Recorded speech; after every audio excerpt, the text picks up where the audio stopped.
Hi, welcome back to another stream. I apologise for the Already skipping music on Ephinea. You know how it is. Hi, Zel.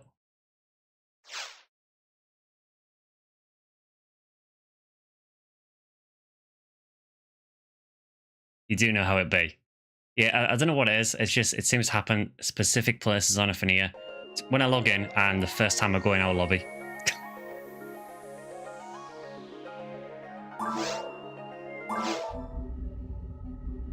So yeah, today we're going back to PSO and we'll probably be playing PSO quite a bit for the next couple of weeks. Obviously the midweek streams will continue to rotate between Phantasy style, Sega Ages version and other games. But the weekend streams for probably the next couple of weeks are going to be PSO, mainly because the Christmas event's on. And although it's not quite as broken as the anniversary event, it is still a really, really good time to actually look for stuff. As usual, if you want to play, we always play on Ephinea on Limerace Block 2 Lobby 21, so feel free to drop by there. What about Clem? Yeah, and it's awkward, isn't it? Do you know what date the Clementine event ends?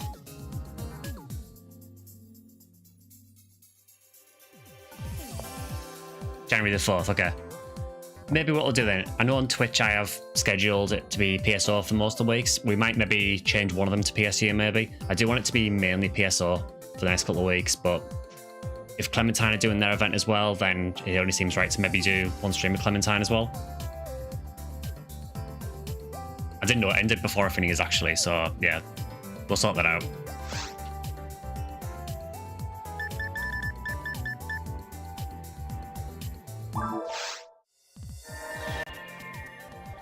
There you go, music skips straight away.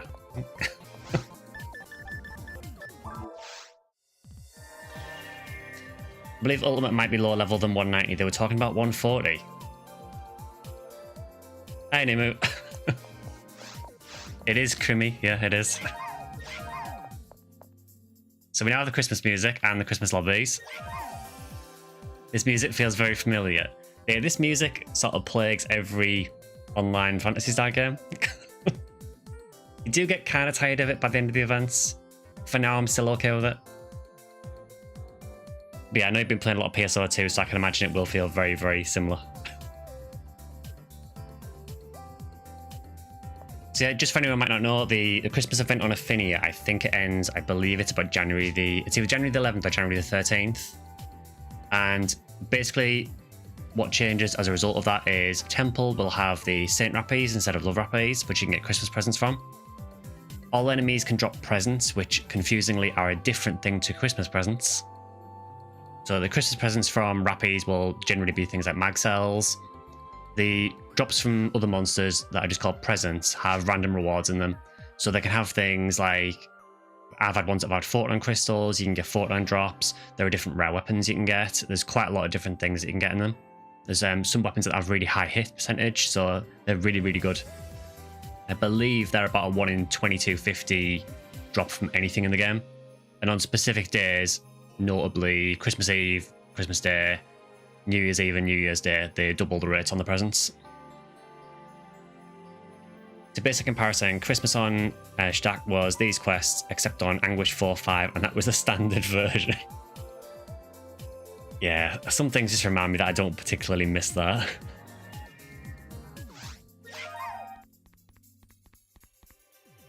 So yeah, we do also have some Christmas quests as well. So there are 2 quests called December Disaster, which are Omnispawn quests. From what I have looked into them, it looks like it's only the final block of the quest that's Omnispawn. The rest of it might be fixed spawns.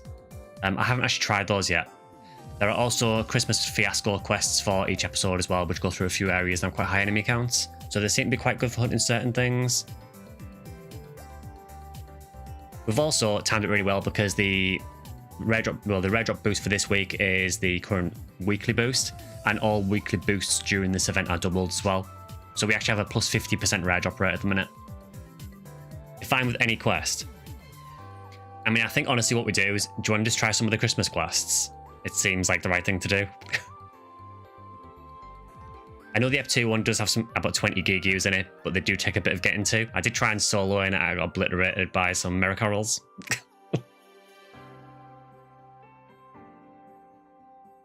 So yeah, we can start with we can start with F1 and then just work through if you want.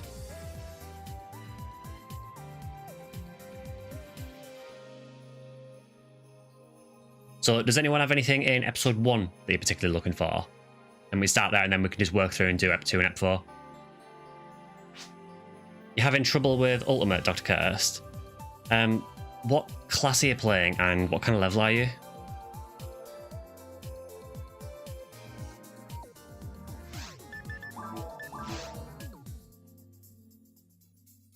Yeah, I had the same problem, Mist. I got to the part in Central Control where it's a really small room and there was a spawn that was about 3 Mericarrols at the same time and I just got instant kills straight away. Force level 95. So for Force, first of all, enemy resistances tend to be a lot lower in single player.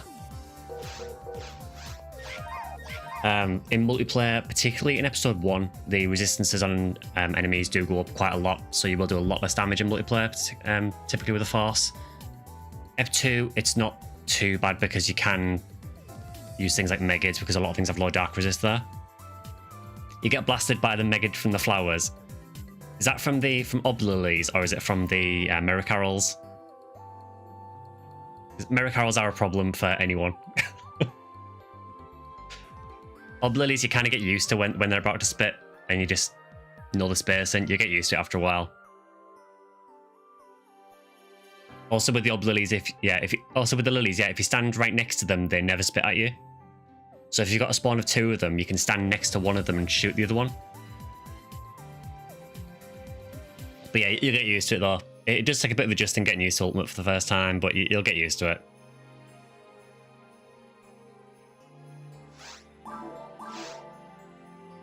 So V101 and Red Rings. So I'm trying to think what the best option for V101 is.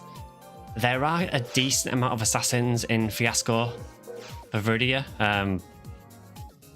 I've only done the caves and mines bit and a tiny bit of ruins for Fiasco Ep1.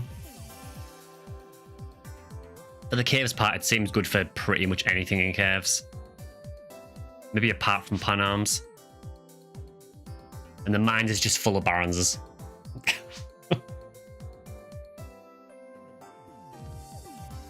Yeah, I think yellow and green mines are fine.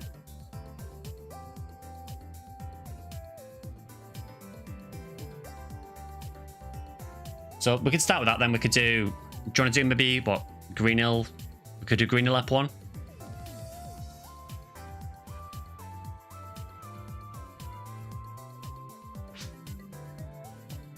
And after that, we'll switch over to Ep2. It would be nice to do Skyly Ep2 for the chance of SGS, but Green Hill is for Ep2 only. Would that be by any chance because of the amount of sorcerers? Is it sorcerers or Del Sabers that drop it for gold? They drop gold? I can never remember for Green Hill.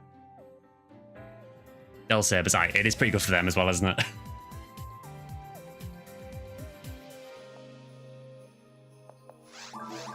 I actually did think of you when I did the Ep2 quest. I thought, yeah, you're going to be running this for gold.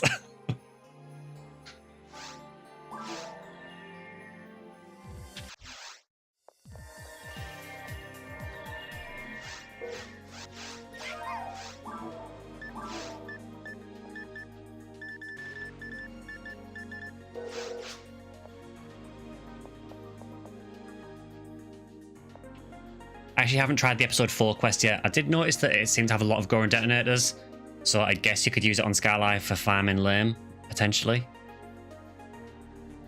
Dark Falls is hiding.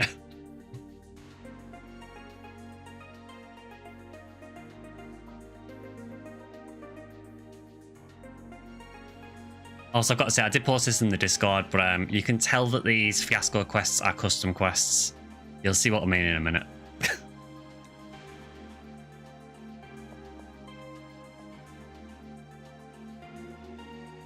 So yeah, it's just Christmas Fiasco is the one.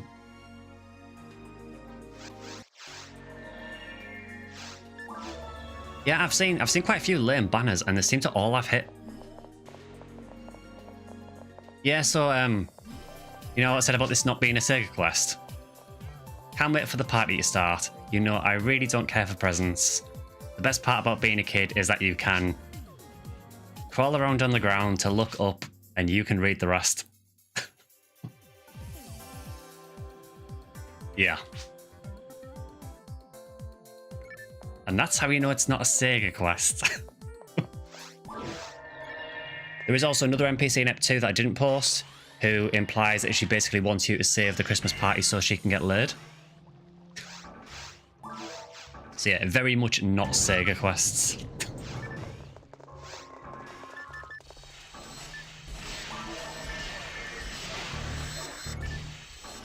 They are, however, extremely good for hunting basically anything here.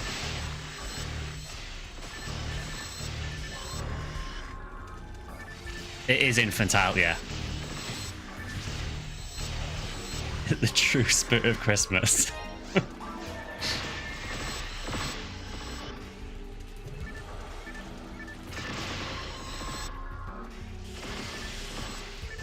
Yeah, I did see that, Nimu, that someone got a photon horde from one of the present drops. Also, I think we just got a Justy drop already.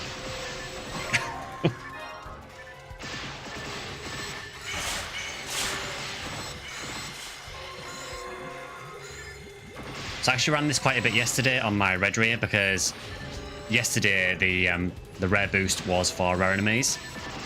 So I ran this because there are a lot of slimes in this, and obviously doing that on red rear is a good chance of Lavis. And I think in about 6 runs I got 5 red slimes, none of which dropped Lavis, I hasten to add.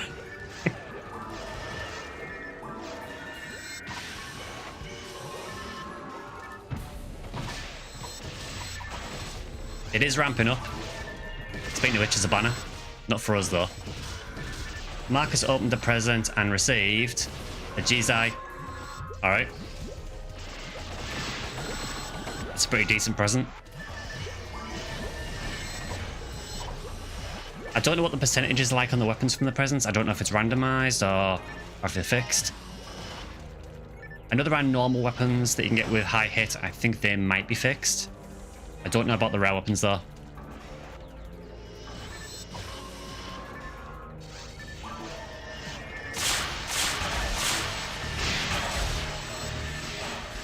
It is random, the lowest you've seen is 35. So far I have had 2 presents. One of them was 1 photon crystal, and one of them was 2 photon crystals. Presents are actually quite rare. As I say, I think they're about 1 in 2,250.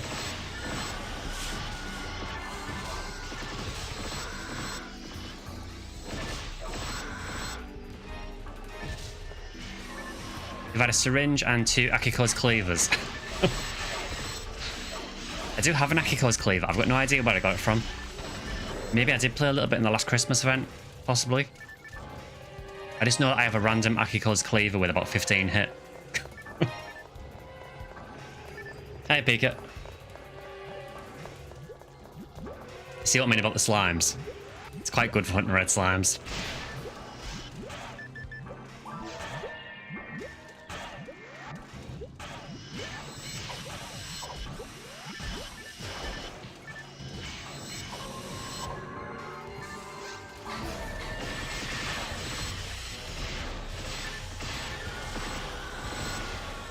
So from what I've seen of this quest, I haven't actually finished it solo, but you basically do a load of cave, just in cave 2, then you switch over to mines, then you do some runes as well.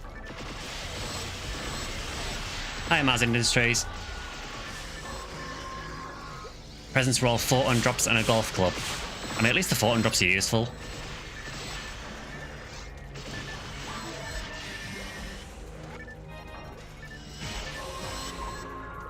Gonna have to make a new hashtag, cease caves.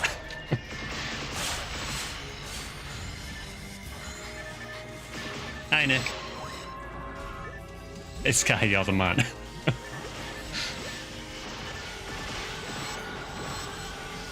Had a good session today. Hit 200 on the Huecast and got a red ring. We get nothing for the rest of the event and be happy. Congratulations on 200 and also congratulations on the red ring as well. What are the stats like on the red ring? Is it a decent one? Or, I mean, all red rings are good.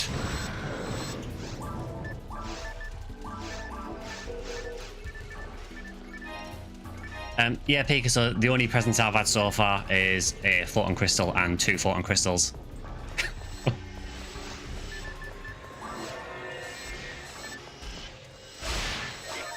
Oh, there we go.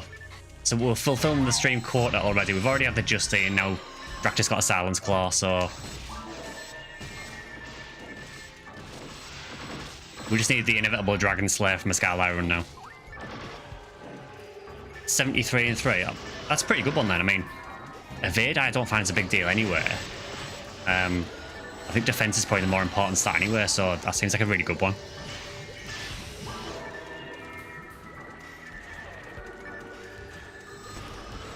Just a final impact to go. Yeah, I mean, if we do a Viridia game, we'll definitely get one of those.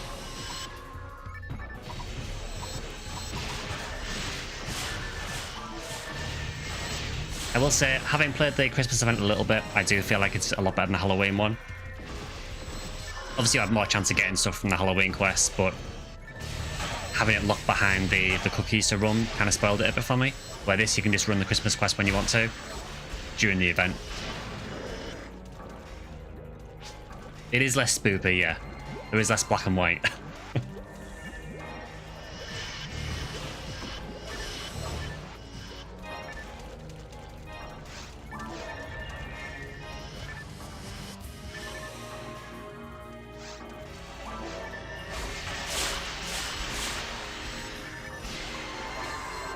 Very happy with it. He's hoping the luck passes on to your group. Cheers, remote.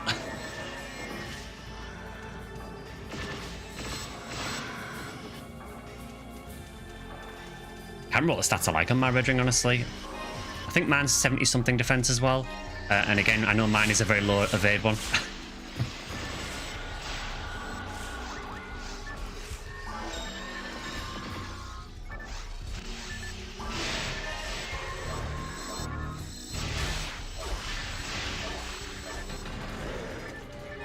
Yeah, I do feel like we needed the event though, because it was starting to get a little bit old with PSO. I think bringing the event in now is good timing. Oh god, another Silence Claw.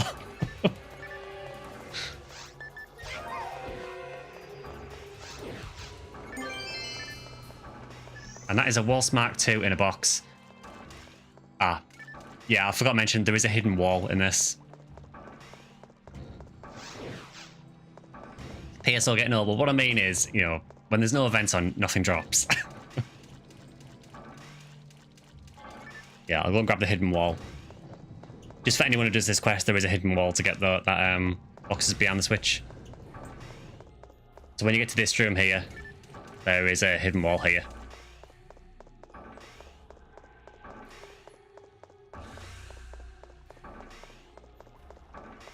And when there's events on, nothing drops. I mean, stuff drops. Trash. Thanks, Luther.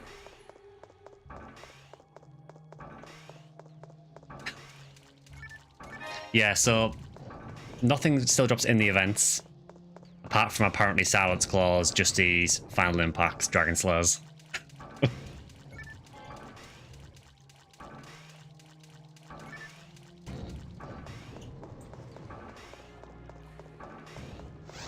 I seem to be getting the usual PSO curse as well of getting terrible percents on good gear and great percents on terrible gear. So when I was doing some of the runs yesterday, I got 2 Demolition Comets, one from a Skyline Mill and one from a Redria... sorry, Skyline Red Slime and Redria Mill. The 2 Demolition Comets obviously had terrible percents. I then found a Guilty Light that had 45 hit immediately after. I don't know why PSO insists on doing this, but I really wish it would stop.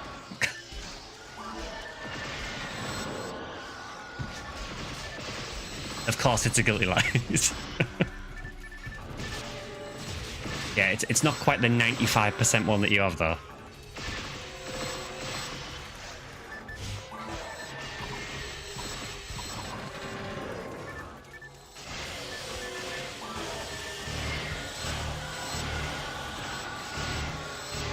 There's another Justy. It's giving you Guilty Lights to hold on to for me. I mean, that 95% Guilty Light is like the uber Guilty Light.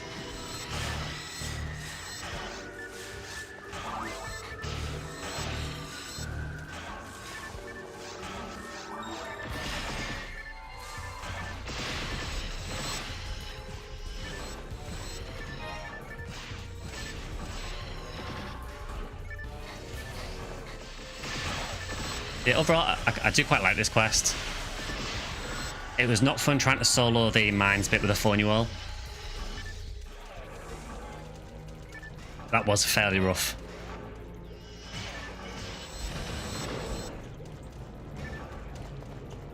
Yes, that's the end of the chaos part, so it's quite short, really. Also, don't worry about the timer. For some reason, I don't really understand why, but for some reason with these quests, when you start them, the NPC says that the party's starting in 30 minutes. I went over 30 minutes and the quest didn't end, so unless you get some bonus stuff for clearing it in 30, I don't know.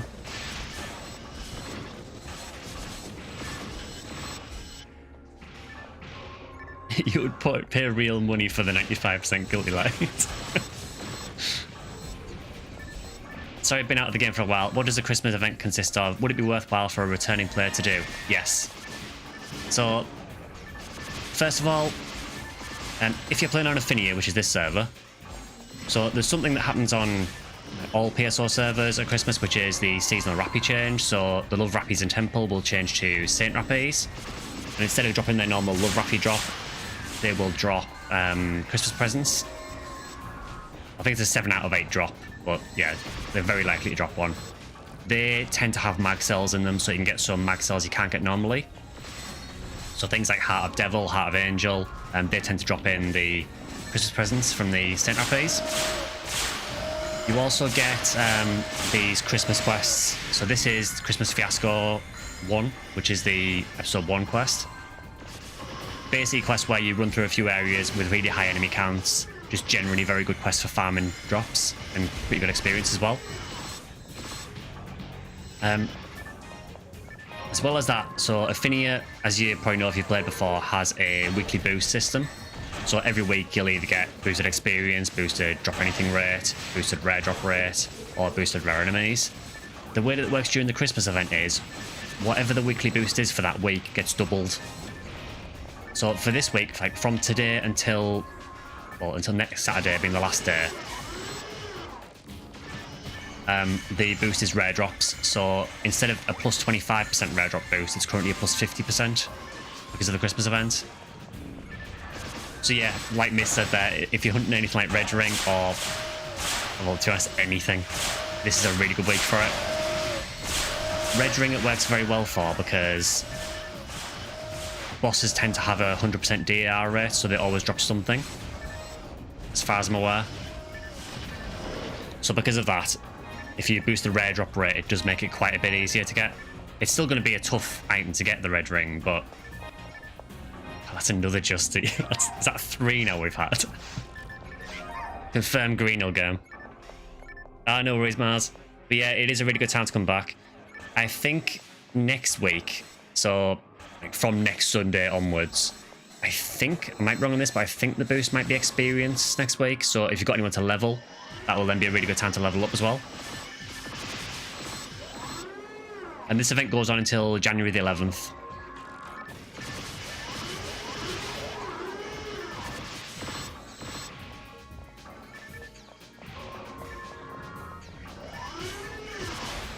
So yeah, this was fun to solo with a Phonuel. Generally, my strat for these rooms with a Phonuel was to stand outside the room and spam Rosonda, because Rosonda actually clips into the room a bit. So if you can get them near the door, you can still clip them from outside the room.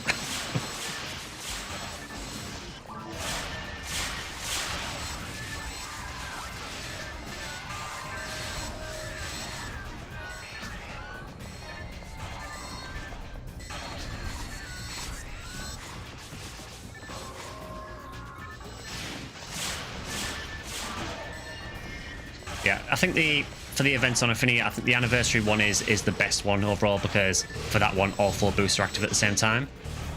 But this does seem like maybe the next best event. So yeah, if you are returning to PSO after an absence, it probably is a good time to come back.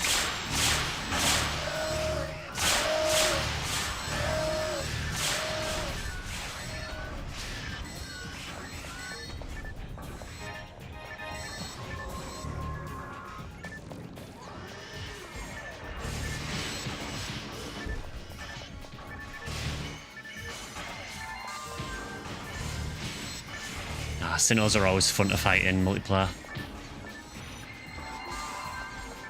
It's great fun getting comboed to death constantly.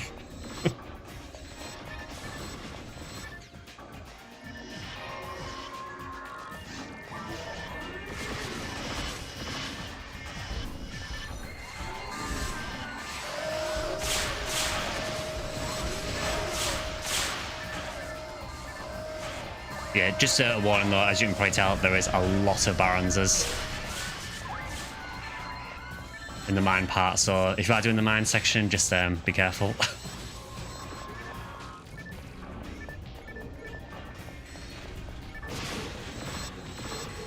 Don't want to get my hopes up, but are we going to be seeing the infamous PW4 run this stream? I mean, maybe. I mean, I think after this, I think we're going to do... We might do Fiasco Ep 2. It does take a little while to get to the Gigus, but there are 20 in the quest, which isn't too bad. So, you know, maybe.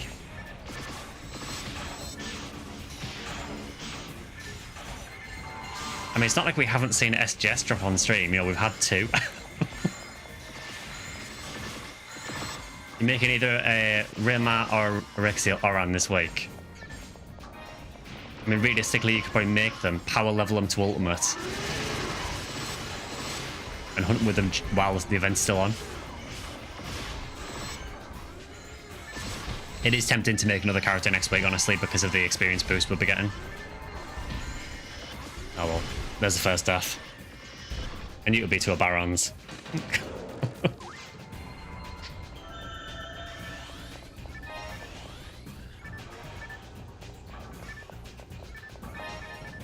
Another Justy.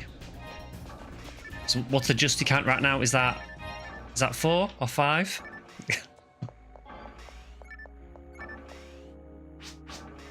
That's 5 now, okay. Ranger is still your preference. Oof. Yeah, that was not a nice spawn to walk into.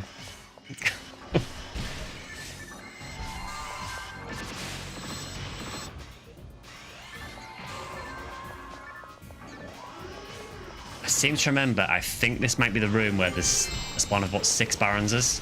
Speaking of which, we've just got a part of Barons drop.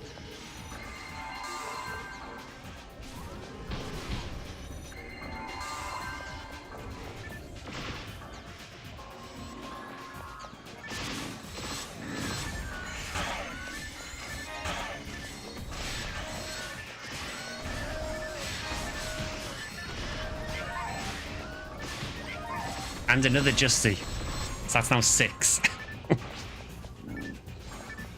How many Justies do you think we can get by the end of this?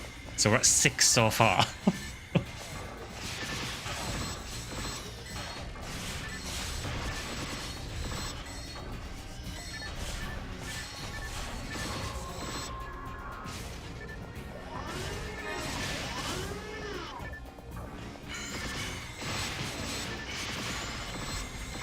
Probably have enough Justies that you can throw them at enemies like projectiles and deal more damage.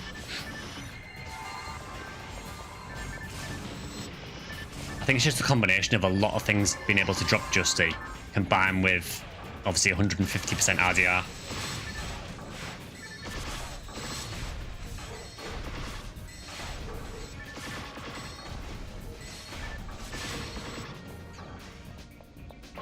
Anyone here played Borderlands? I have played a tiny bit of Borderlands 1. I couldn't get into it at all. Oh, we have Mel.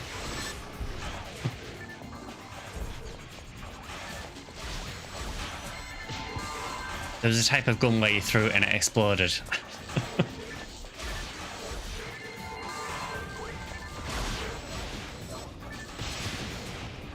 Yeah, I know nearly nothing about Borderlands.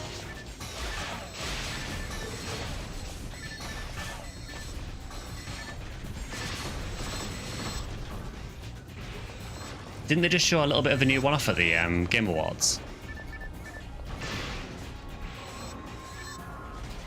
Yeah, so that's a lot of Barons.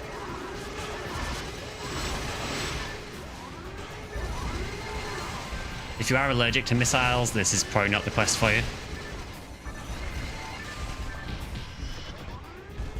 I'm apparently allergic to missiles. It is a lot of barons.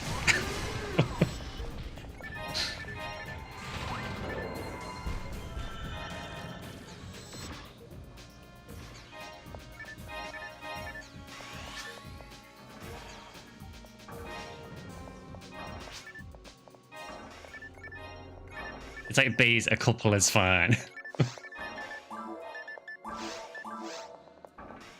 Where are you at, G?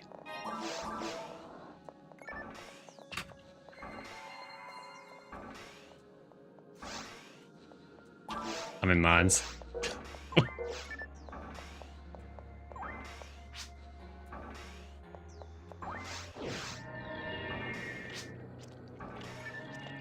Also, the weird thing about this quest is you can go back to Pioneer from caves.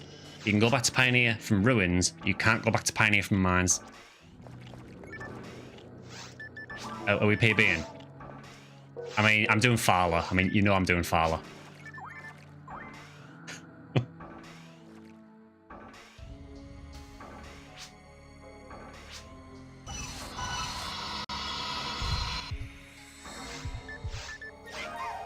Barons, the room, the game, the movie.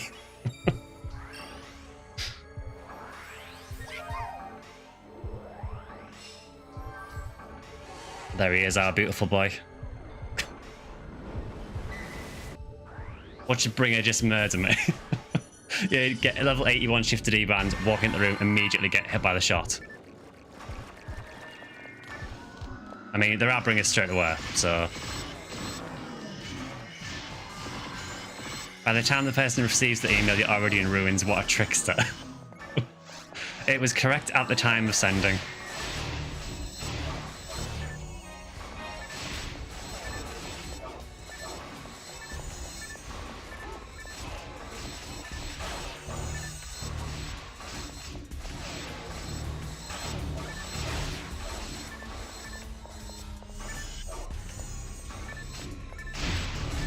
Oh, Crosscar, getting all the big rares now.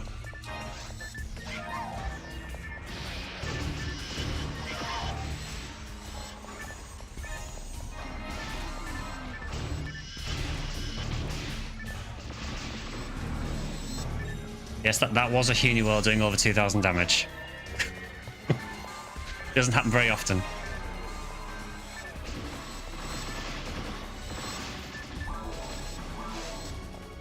Sky getting ready to run for Prime Minister.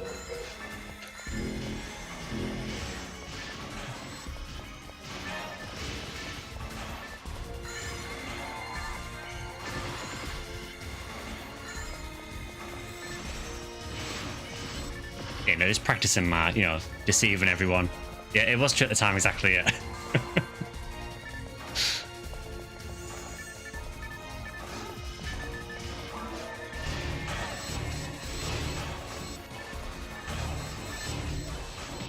They're watching the stream, they'd know where you were. Exactly. Yeah, I think he's mailed me a couple of times, I think. Just now and again, every few streams that we do PSO, I get a random message from him.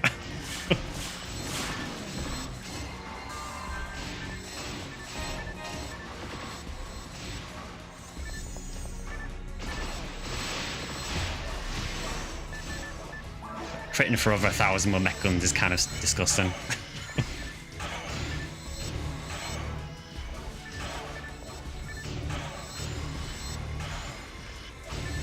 It was him, yeah.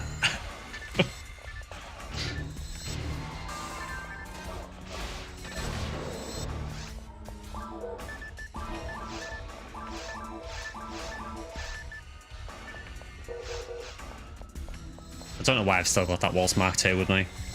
I have no intent on using it.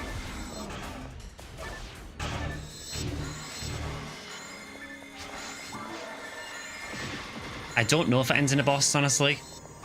I didn't get this far. I basically got so far into ruins, and for me, Skyline Ruins isn't brilliant.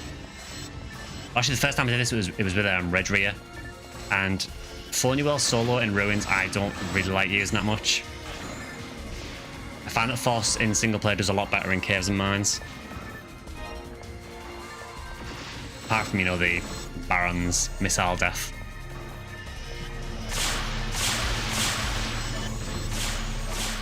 did a run of this, no bosses. Okay. It would be a bit busted if it had faults at the end as well.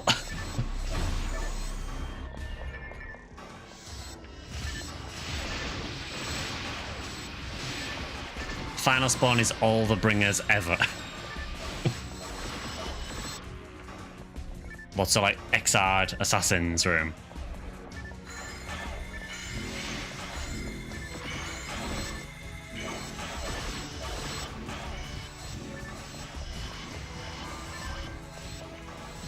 All information is correct at the time writing. Any discrepancies are purely fictitious nature and that'll be disregarded. Terms and conditions apply.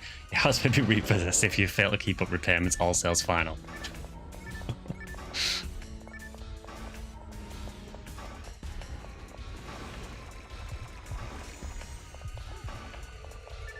Ah, poison room. Very nice. I'm also familiar with this from the episode 2 version as well. You would not mind a 50% MKB.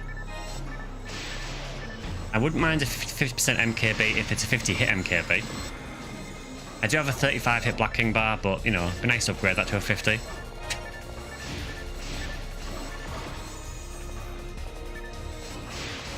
There is quite a lot of sorcerers in this.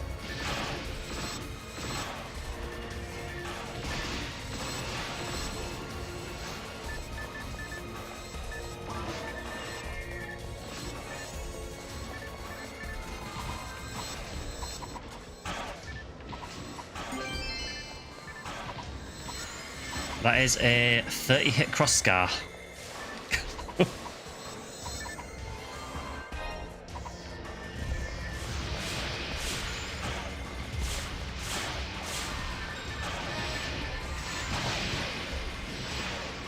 Just got absolutely obliterated there.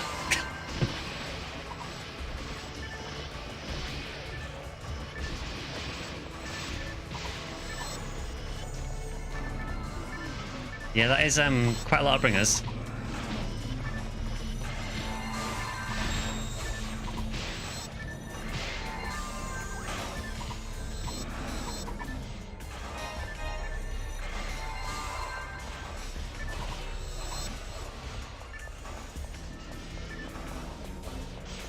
I don't actually know if there's a way to turn off the poison in this room as well. I don't think there is in the episode 2 quest, so...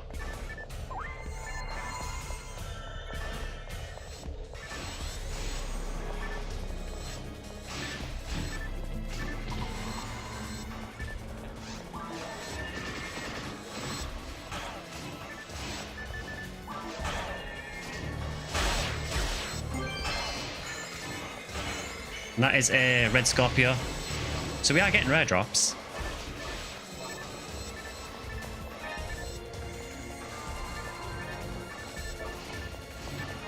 I mean, it's something.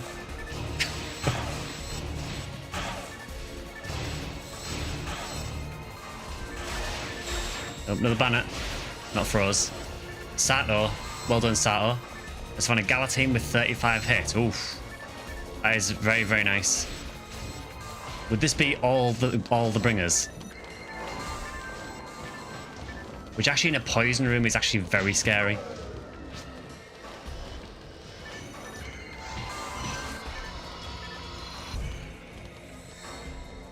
I'm just waiting for one of these to shoot me as soon as this ends.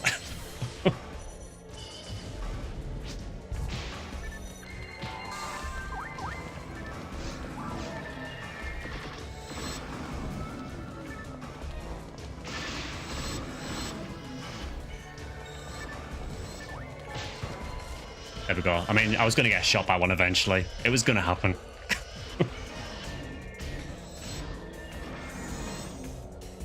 Red Scorpio now. Next up, Photon Launcher.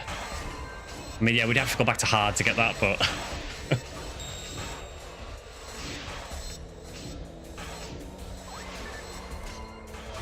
I like the little announcement system in this. It's cute. Oh, do you mean the scrolling banners at the top?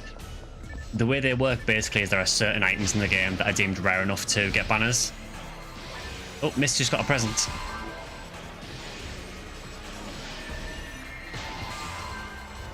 I'm really not in a good place here.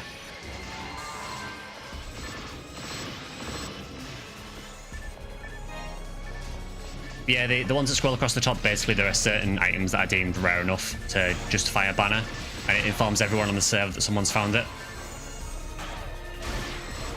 I mean, on the stream, we have had a few banners for things that we found. I've had a couple, and other people who played with us have had a few as well. But it is quite rare to get them.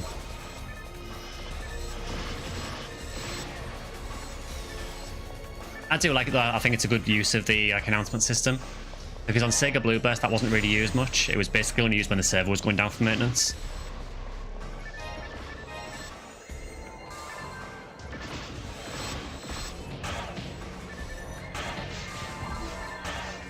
Yeah, it also announces when someone gets to max level as well.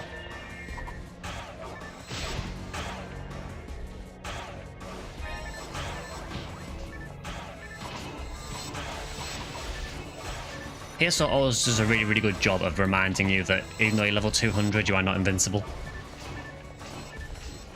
Like, stuff can still beat the hell out of you, like that.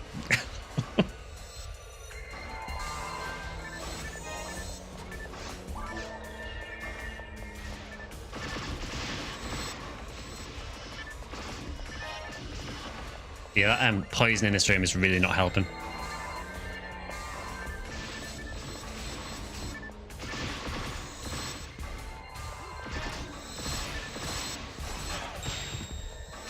How are they critting this much? They're like the Sinnohs in Seabed.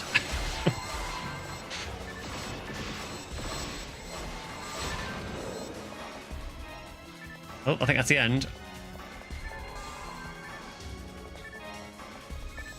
We can have custom banner announcements thanks to the admins. Yeah, so occasionally you will get messages from the admins as well. We've had a couple now and again. Way too long. It is quite a lot of enemies though. Draken not a fan of that.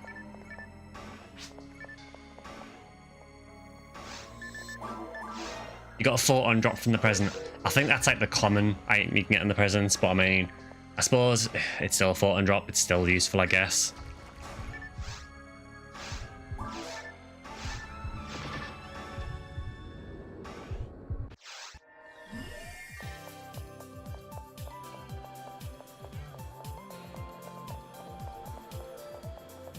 I like this little collection of Justies and Silence Claws, and let's add to that.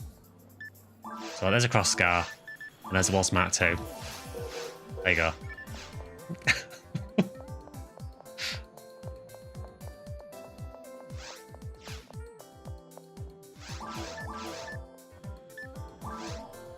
I mean, Pads of Barons is decent. I do already have a Barons launcher, but it's not too bad. The Red Scorpio, I might team point because I'm sure I've got a better one.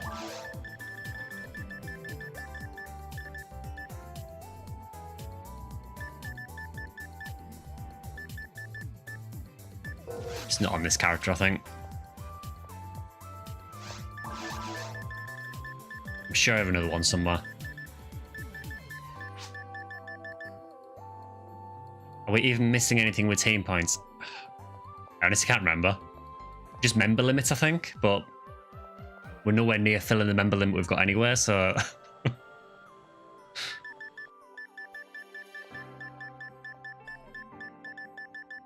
Yeah, who knows? I know I have one somewhere. It's probably on my ranger, I think. Might be on my bank character as well. So I will keep that until I've confirmed that.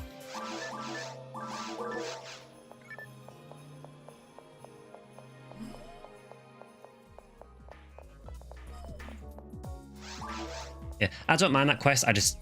I'm not a big fan of the ruins part, but for farming caves, particularly as well for farming things like the slimes, like the rare slimes, and for some things like assassins and dragons, it seems quite good for.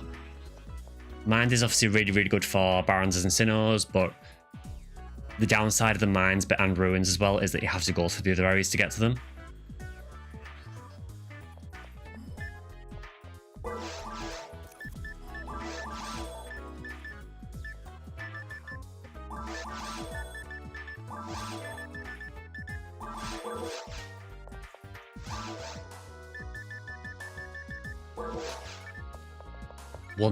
One day he's going to have something good in the shop.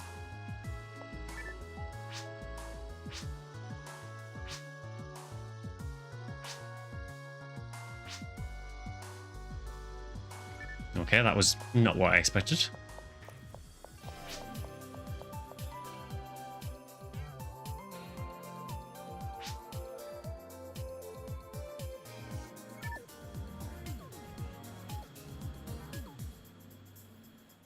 So as well as that 95% Guilty Light, you also have one with 70 hit.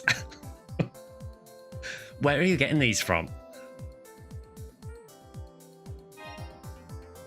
That's ridiculous. A 70 hit Guilty Light. I am so sorry.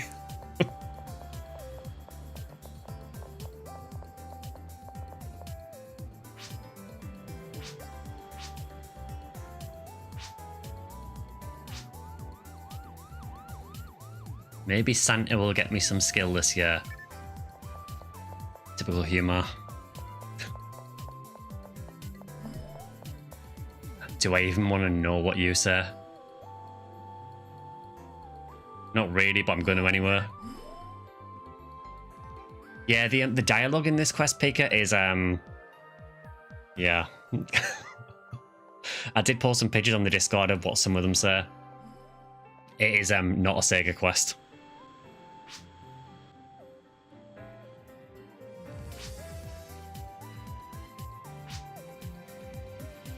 Oh, God.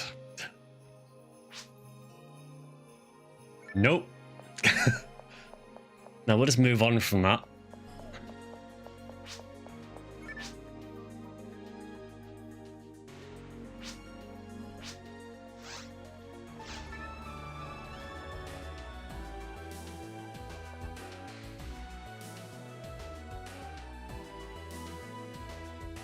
Yeah, pretty much Vector, yeah. Now that did say get your reward and then go back down to Raggle. I'm just going to check. Yeah, the force dialogue near the portal is wild.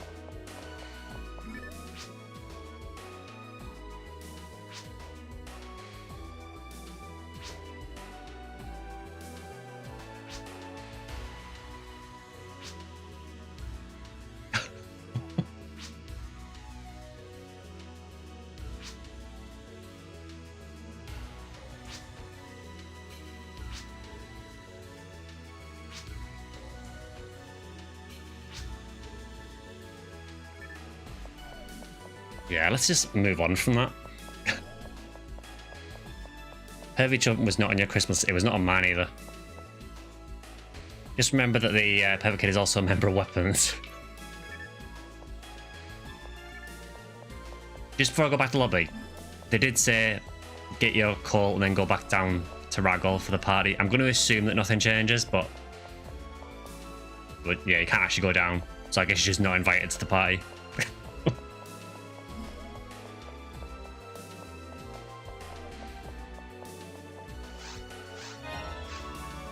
I'll just say Merry Christmas at the end.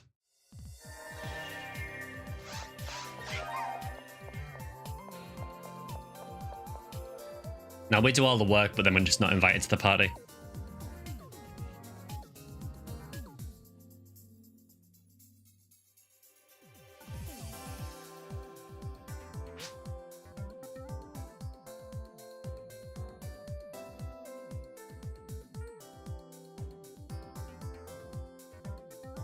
As soon as I get an Ephinea, I'll be spending photon drops on...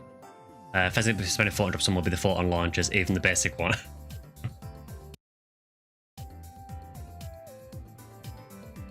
It is Crimbo, it is PSO Crimbo, yeah.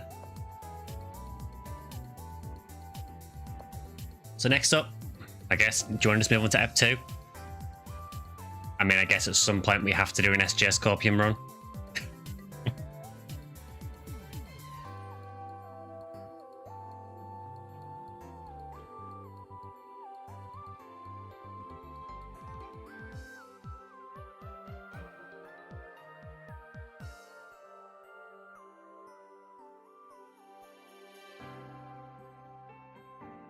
The only thing I have noticed with this Christmas event is they don't seem to have put the old Pioneer Christmas quest up.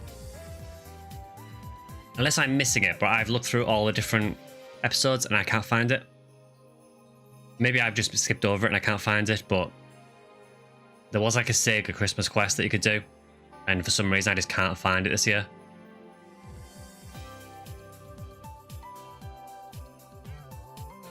But what I will do in the meantime is I will make an Ep2 game. Because, you know, the episode 1 quest was so fun.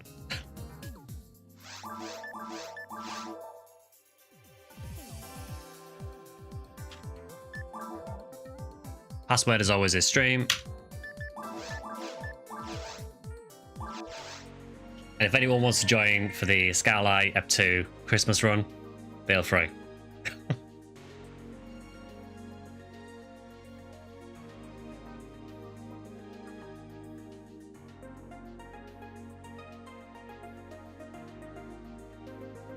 Tomorrow I shall do run 77 in my quest for a photon launcher with hit. So far I've only had one, and that was run 31 or 32 and I had 0%. Oof. Yeah, I'm sure the drop rate is something like about, I think it's about 1 in 16 or something like that for the photon launcher. But then the chance of getting a weapon with hitting hard is really low. You believe? Oh, thanks remote. I mean, realistically, this is the day. We've got rare drop boost. That's doubled. I mean, to be honest, it isn't the day. The day was several months ago for the anniversary.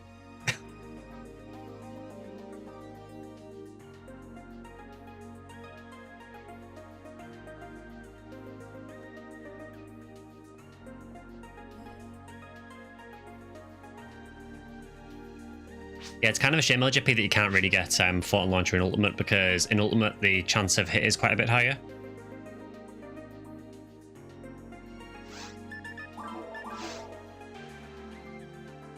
You got 100k trap vision. Oof. I'll go on then. Since it's Christmas nearly and all, we'll give some money to charity, also known as Corrin.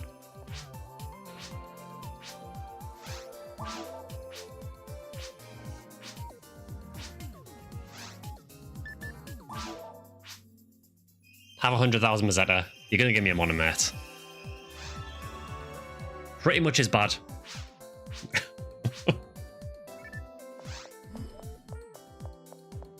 I see your 100k trap vision and raise you 100k armor.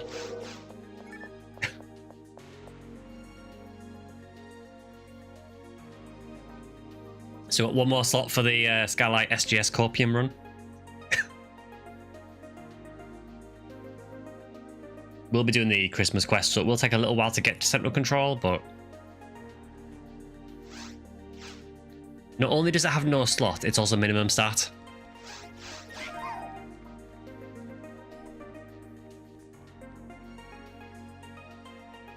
Yeah, all the armor's a minimum stats, so just to rub it in a bit more. You can get good stuff from him. Anyone that's watching that isn't as familiar with it. He does have some good stuff you can get, but the chance is very low. You will generally just fill your inventory full of monomates and monofluids.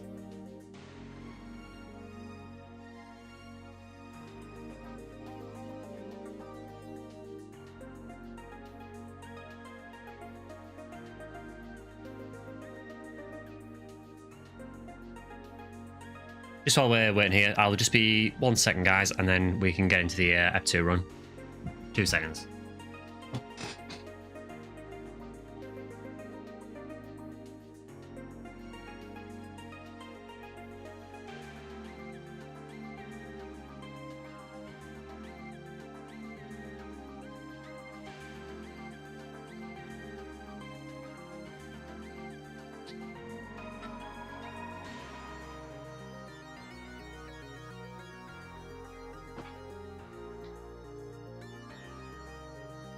Sorry about that.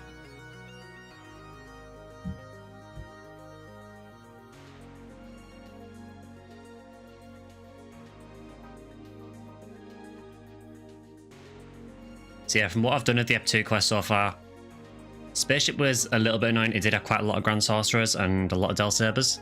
There are no Barons at all because it's in Spaceship Beta. We've had enough Barons from the first quest though, so I'm fine with that. CCA was a little bit irritating because there's not a huge amount of them, but there are some spawns that have quite nasty placement for Mirror Carols.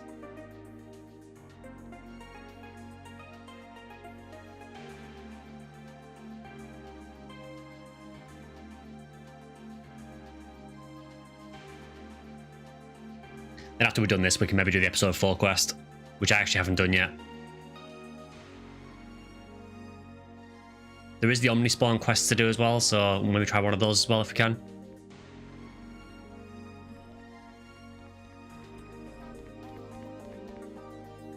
Well, first of all, let's try and get this. I mean, it's not going to happen, but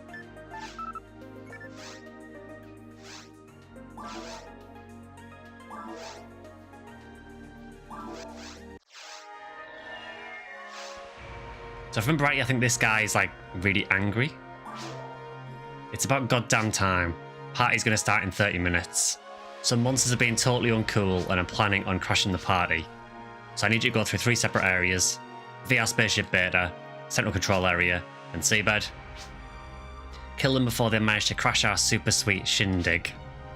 Though I'm not sure how VR monsters can crash the party. That's beside the point, kill them anywhere. Now hurry the hell up and get to work. Also, this quest has an actual format NPC.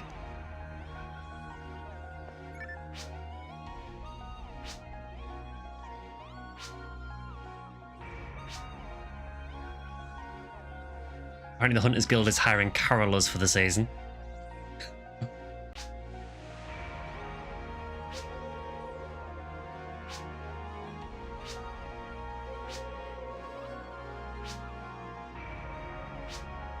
Very passive aggressive. Mazetta doesn't fall from boomers, you know. Oh yeah, it does. Whatever.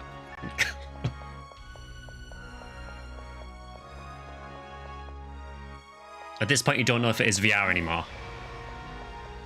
Who knows?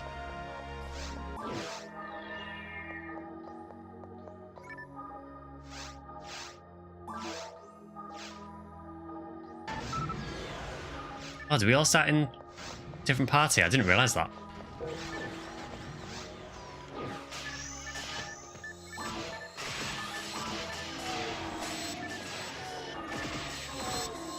I mean, no spaceship does it quite often, but I didn't realise that it split us up that much.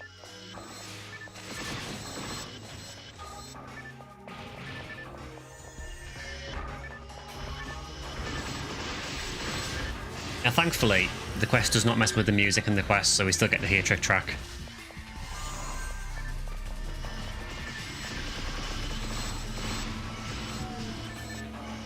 And if you like Trick Track, stick around next Wednesday for the Phantasy Star stream, because I'll be back again then.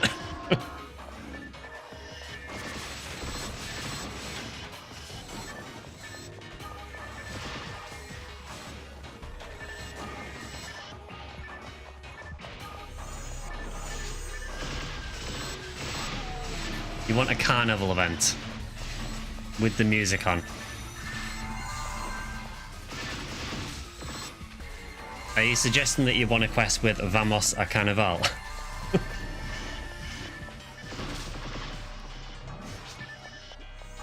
Every single mission with that music. We do love Trick Track.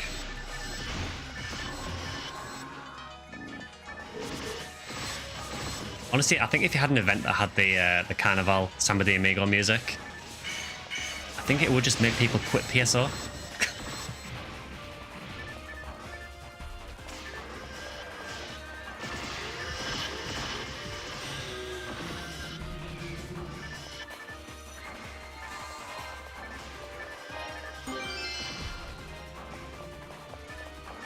That is a sting tip. Great.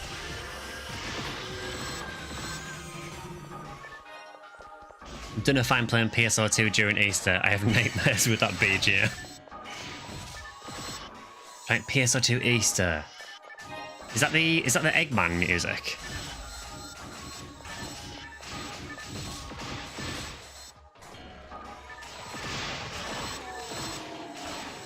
I seem to remember I think it was the Easter Urgent quest, it might have been, in PSO 2. Had that Eggman music. Easter had Vamos a Carnival, oh god. Oh, that was in the lobby. Oh no.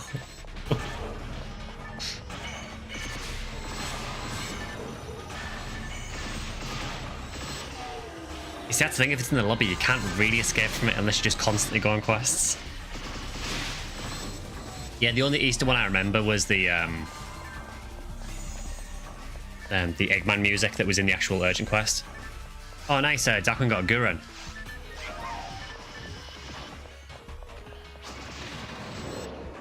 Oh, yeah, I'm so sorry. That's actually awful, isn't it? Oh, yeah, you're looking for Hang on Go from Del Sabers, aren't you? Oh, no. I'm so sorry. I mean, at least you got a Gurren. Gurren's good. But I'm also sorry.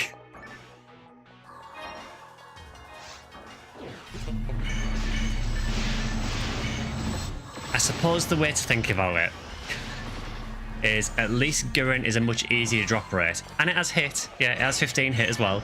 So, you know, silver linings.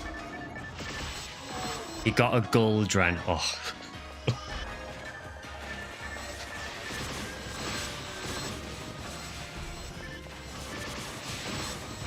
Yeah, let them grieve for a bit first.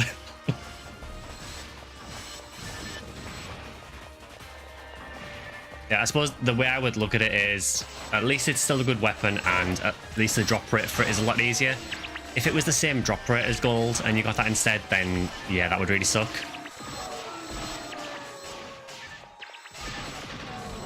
But I know what it's like seeing a red box drop from something that you're hunting. The amount of times I've been doing tower runs and a Gigu has dropped a red box, and it's either been a photon drop for Skyly or a Gigu's body on another ID. It hurts.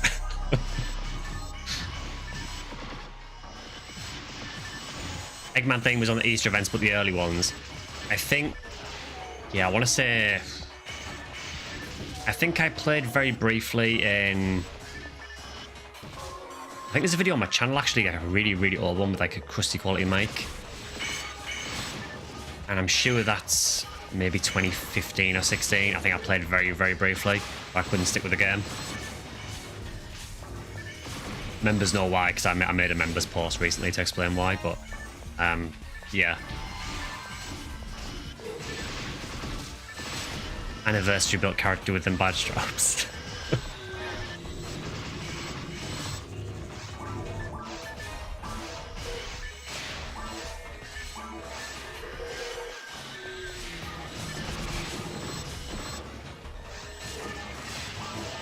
Yeah, because I think the Easter event I remember, I'm sure it was one called Wild Easter. I think it took place on, was it the quarry in Lilleper, I think? Oh, yeah, so this room also just, you can randomly get poisoned so far through it. Because why not? I also don't know if there's a way to kill these dub chicks. I think you have to kill them over and over again.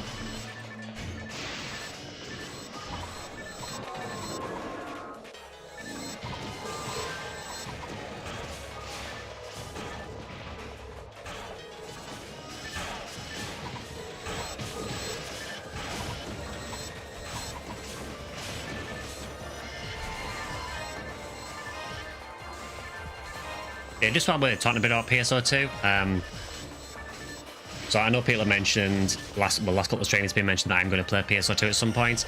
It will be in the new year. Again, I made a members post yesterday, saying the exact date. But yeah, we will be playing some PSO2 in early 2025, as in PSO2 Classic. There will be some NGS as well, but oh, there we go. There's the Dragon Slayer drop.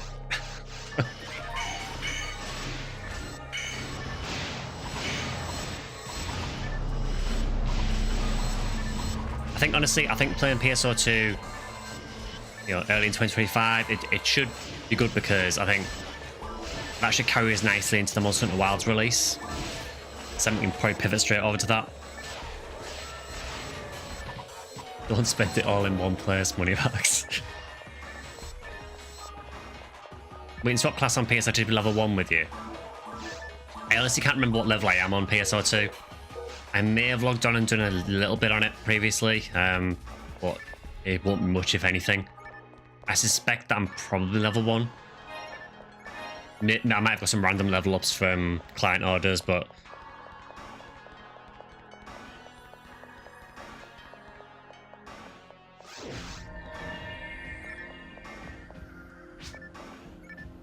yeah, this is the time. This is why we're here.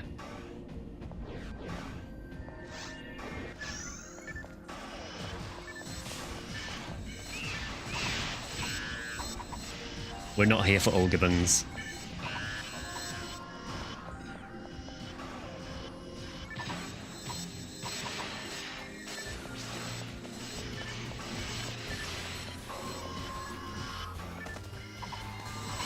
We're also not here for Zolgibbons.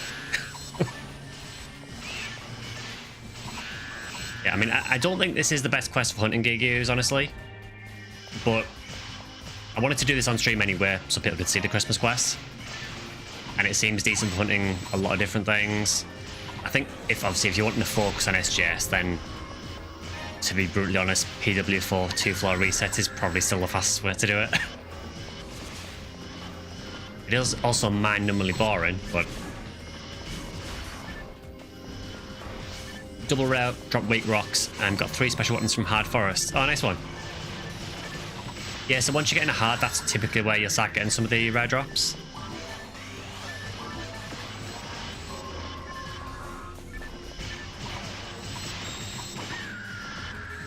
Yeah, Draffy, you picked a really, really good week to play, honestly. Well, to be honest, the next few weeks. There's the accidental photon blast. Yeah, so I don't know how familiar you are with it, Draffia, but basically the weekly boost that's on Ephinea, every week for the next few weeks until January the 11th, that boost will be doubled. So it's double rare drops this week. I think it'll be double experience next week. Well, double experience boost. So I think it's normally... Ow. I think it's normally... What, plus 50% experience, so I think it'll be plus 100. Gibbles, please.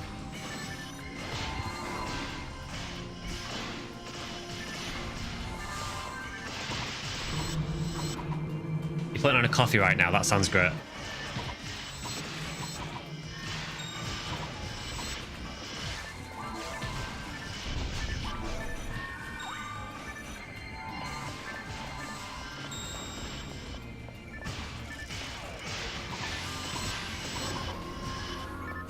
I'm not seeing an SGS yet.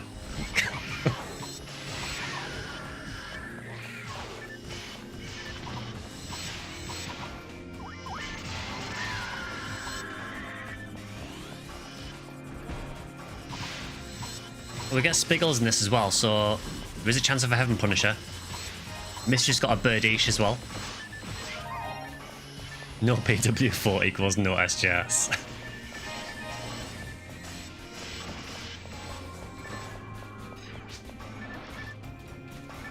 And unlocked material as well.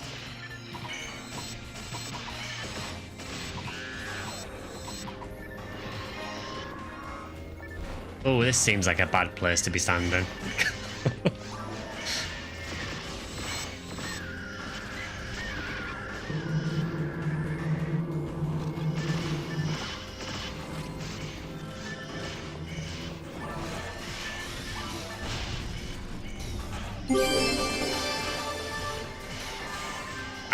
Whoever just redeemed that. Thanks, Drac. That was really well timed as well. See what I put myself through for you? that actually legit got me. I don't even know if SGS makes that noise. I don't think it does, because it's 11 star. I think it does the normal rare drop noise, but it still got me.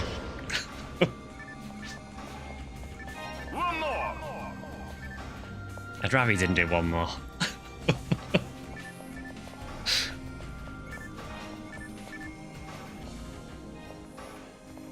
I didn't even know Red Ring did it, honestly. Galatine does it because Galatine's 12 star. From what I can tell, I think it's any 12 star does it. I know for a fact that when I got Psycho Wand, it made that noise.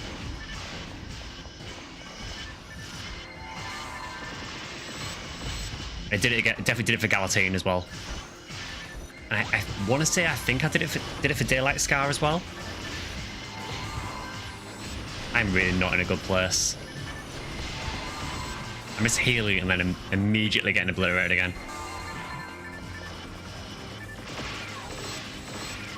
Also, welcome to not being able to see any of the things that can kill you instantly.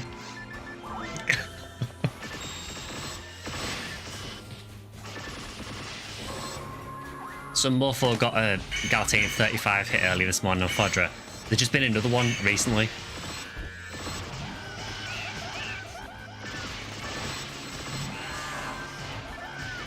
I literally can't see what I'm doing.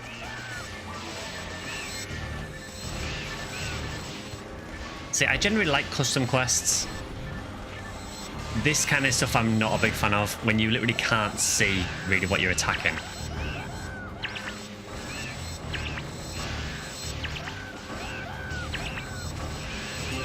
These fiasco quests are kind of stinky. Oh, I got a present. We have a present drop. They actually look unique as well like that. We'll open that in a bit. It's like you're fighting wireframes. And if this looks bad for you on stream, believe me, it looks just as bad in game as well.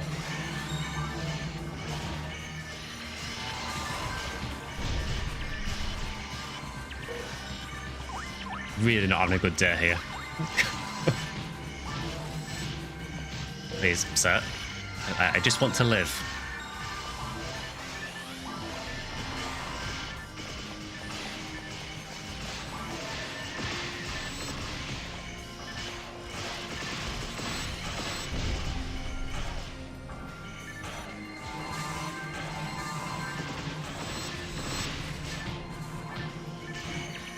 This is making me think of Dr. Bees.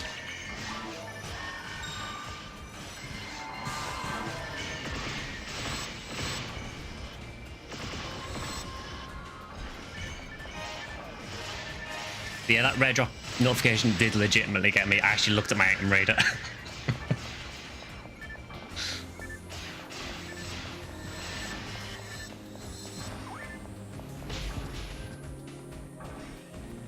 I seem to be like magnetically attracted to wherever Gibbles lands.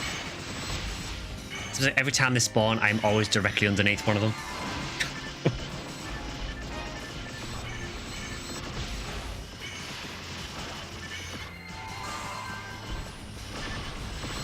Not that you can see them.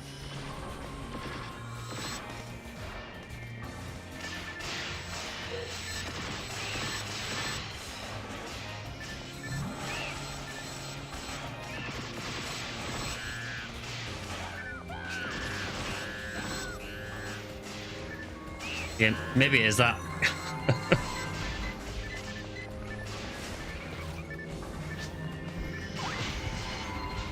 Okay, so we now have mirror carols in the dark that we can't see that one shot.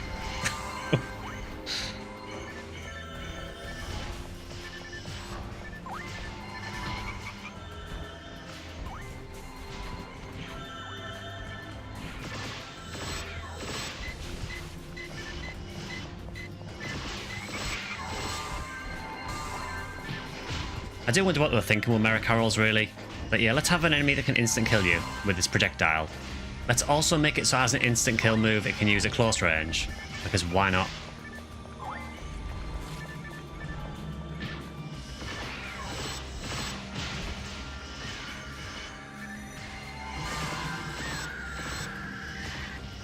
There's no hydrates in stock. That's very strange because I didn't put a limit on those.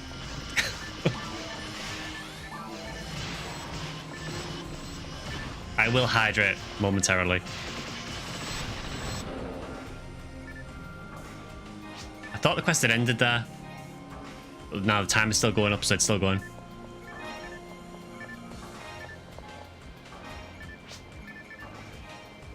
The issue isn't the Merries, it's everything else that gets in the way that isn't a Merry. Yeah, everything else gets in the way, and then you get killed by the Merry.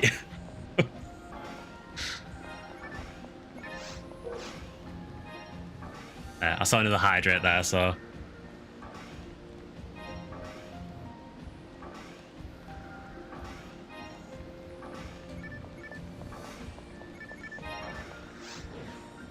I mean, how much worse can it get? Probably very is the answer.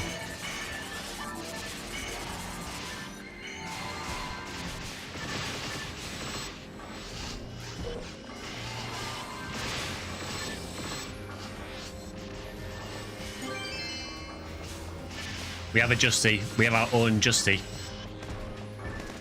With 25 hit.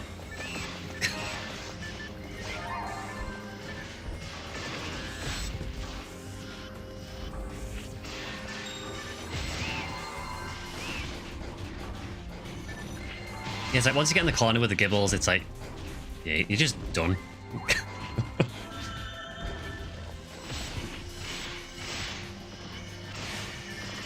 He's doing the dance. Unfortunately, he seems to be doing the dance directly on my face.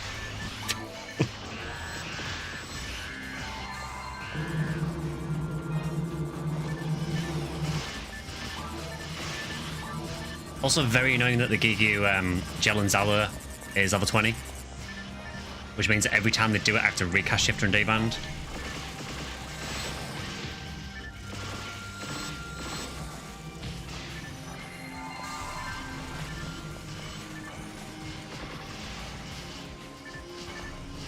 Yeah, now I have an obstacle to get stuck on exactly, yeah.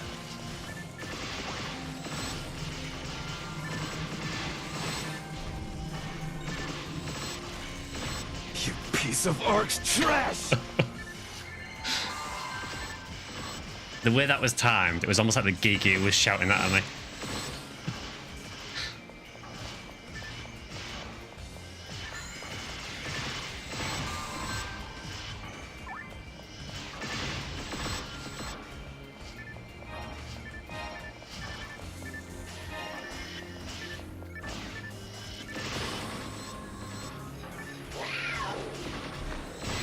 Ah, so we're back to Mirror Carols again.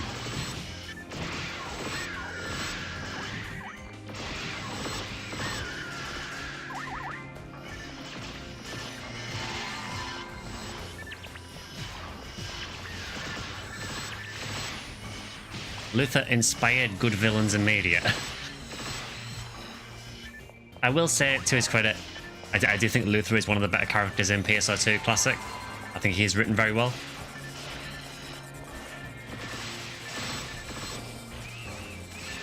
I just think that also episode 2 story was a bit too long.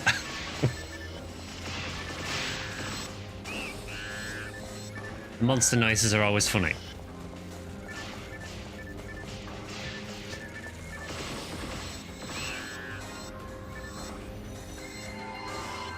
Random mag go-go. Did you get a mag drop or something?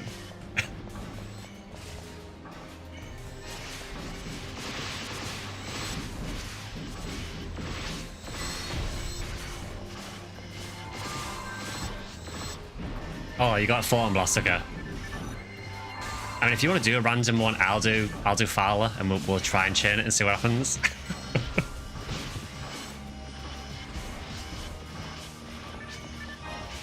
Go for it. Well, we got a chain.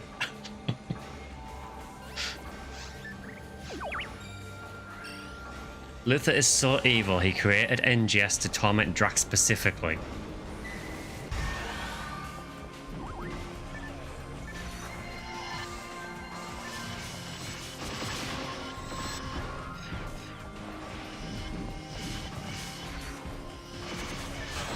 Yeah, this seems okay for Sinnoh so, you know, maybe there's a chance of Heaven Punisher. You know, maybe Mist can get a third one.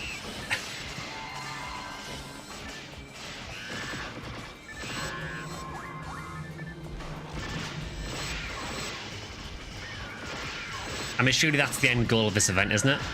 To get you a third Psycho one, then a third Heaven Punisher.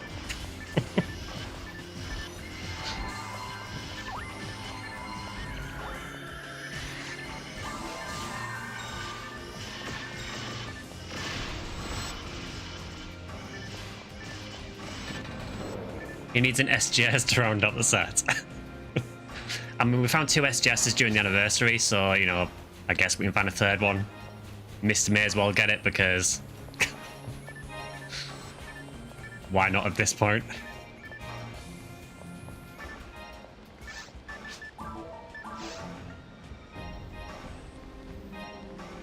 Take a third red ring, though, and a second Lavis. See, I always forget you have a Lavis as well.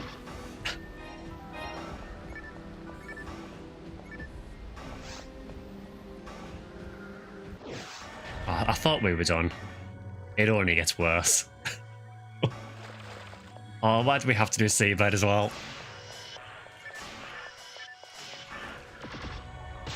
Oh, hi. It doesn't bode particularly well that we're already getting a Delbiter. See, you say be right back. There is an issue with this quest regarding that. Yeah, for some reason you can't go back to Pioneer. Unless there's a portal back at the beginning of Seabed. Sometimes they do. Ow.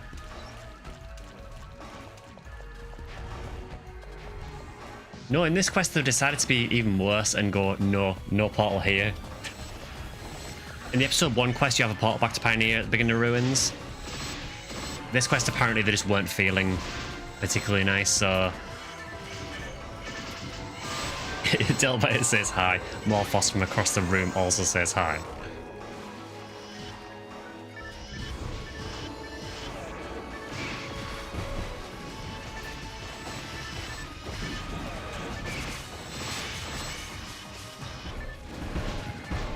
Thing is, well, Skyly Seabed's not even that good.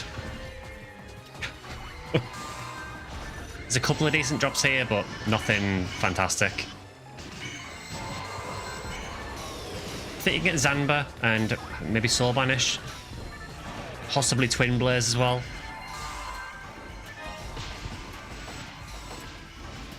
So apparently Delbiters don't subscribe to the same school as the Morphos of if you can't see me, I can't hit you.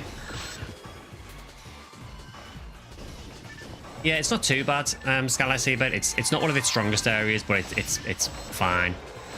Yeah, Twin Blaze is actually really useful. Annoyingly, I did actually get one during the anniversary event, but it was on a day when they had a server outage or something, and they had to roll the servers back slightly, so I lost it.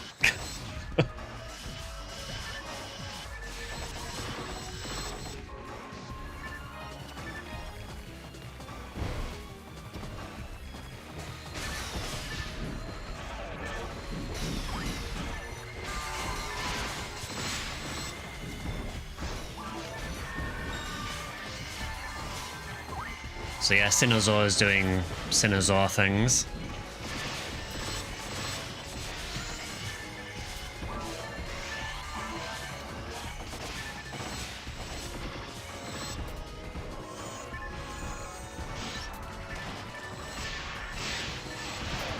There we go. We've even got some Del Depths for LJP as well.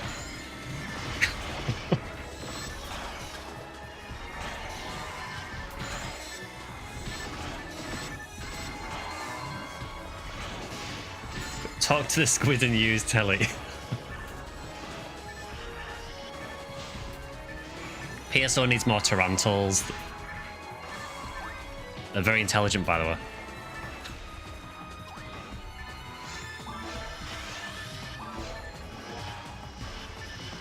Yeah, chat Tarantal, exactly.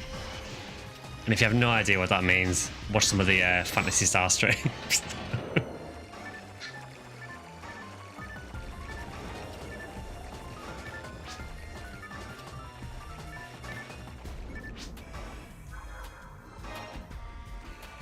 I did see that music disc, yeah. You've just found a 75 hit Gungnir. We're just going to do that.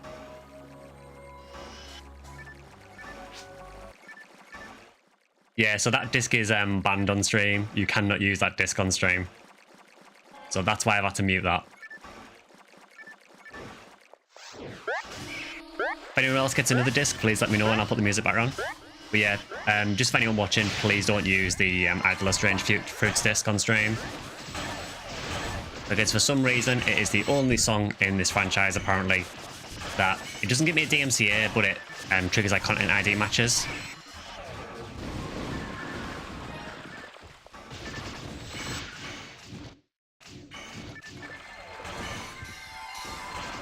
I have no idea why it's just that one song. I think it's something to do with PSO2. Which sound? So it's, you know, the music disc for the episode 3 final boss. It's called Idler the Strange Fruits. That song specifically, every time that plays on one of my streams, I always get a content ID match with YouTube.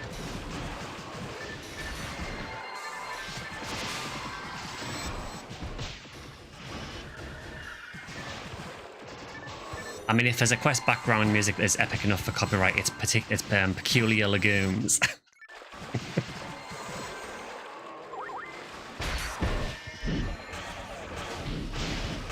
Ow. Sinozoa is doing the usual Sinozoa crits all the time, apparently.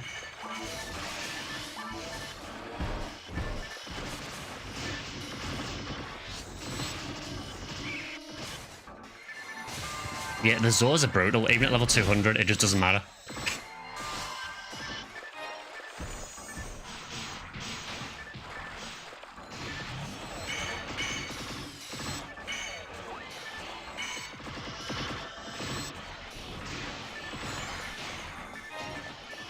So yeah, I'll put the music back on either when another music disc starts or if someone else uses one, just let me know and I'll switch it over.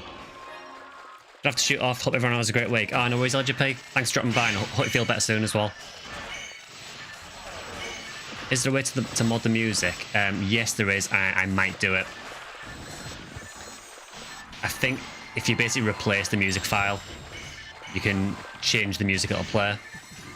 So I think what I'll do is I'll just change that track to something else that is playable. The main reason is because I know most people won't play the discs, and some people might not know it's an issue, which is totally fine. The problem is if we ever do like a quest that has that as the music.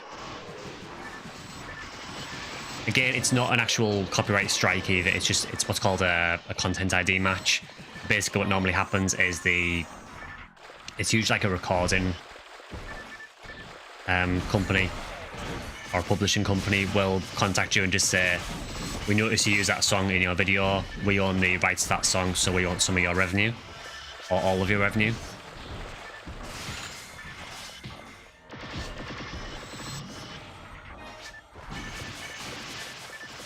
Yeah, it is a mismatch as well, but yeah, because it does get flagged as a song from PSO 2, which samples that song.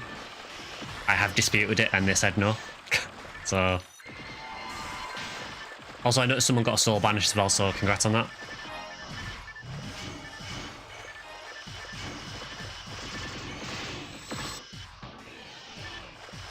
Oh, it's no hit.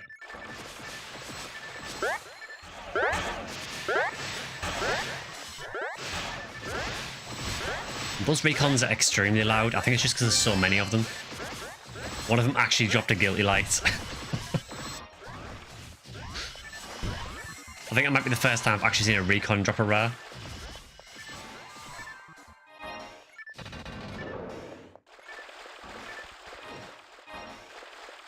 It's okay, you can play the song, just sing over it. It's not hard to beat that one time they tried vocals, not so. Yeah, the vocal version of Unfathomable Darkness, which is the song that they claim it as, is, I think it's terrible. The instrumental version of it is really, really good, but the vocal version, no. This is the worst timeline. It is pretty bad.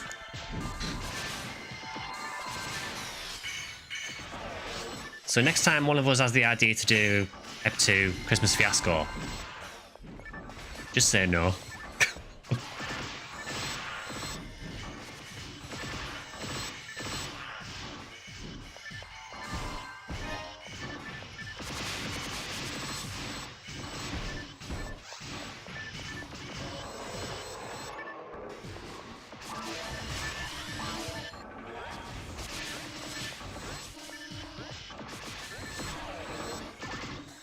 This quest is amazing. It's every room I hate together.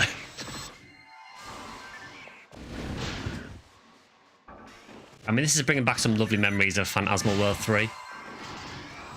Delbite is literally covering every part of the map.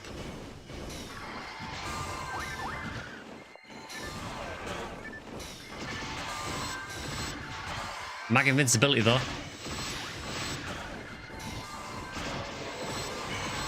Never forget the corridor Delbiter. Never forget the one in challenge mode that screws us over. Again, speaking of which, we are doing challenge mode Ep 2 at some point. We need to just finish this and get it done.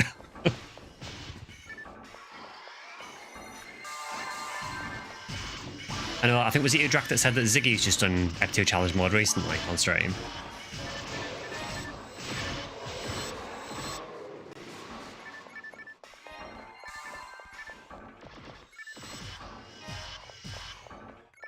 I think we can do it. We need like, really, I do think we probably do need four seabed just to make it a bit easier.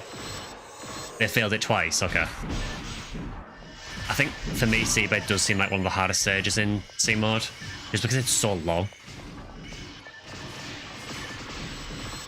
I think the stage is generally over an hour, and then you fight Olga Floor as well.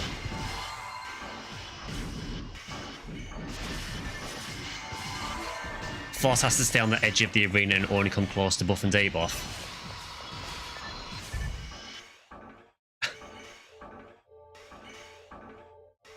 Yeah, there is a set pattern to how Olga Float acts. I can't remember the order of it now, but yeah, there is a very specific pattern to the way it acts.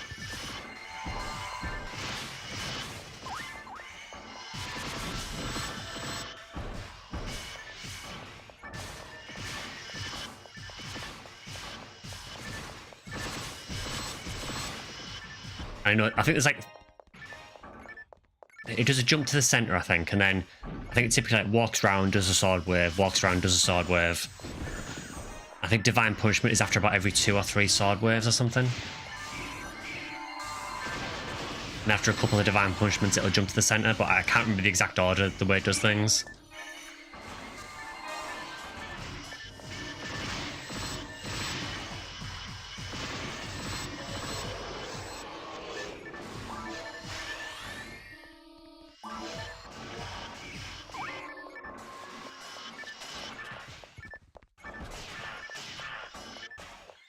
I think honestly, even just getting to Olga Floor and seabed is quite hard. Particularly with the Fornia Whirl, for me, pretty much everything was able to one-shot me.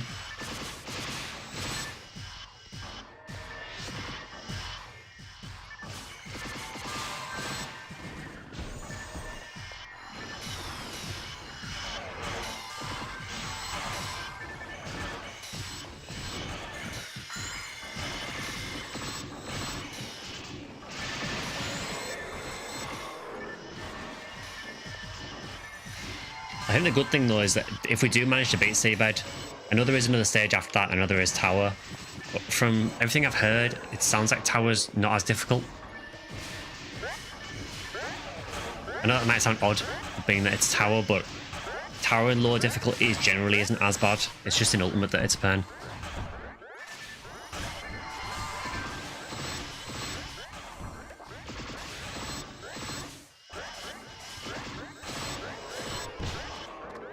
Yeah, I think that's probably the plan, Drac, isn't it? The problem is trying to conserve the scape dolls with the force. It's like I say, a lot of the enemies have the capacity to just one-shot me.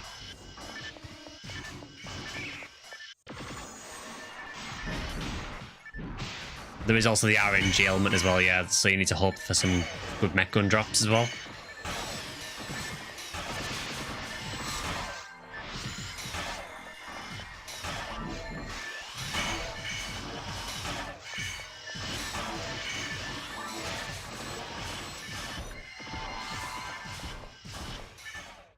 I think we will get it. It's just going to take a bit of practice, I think.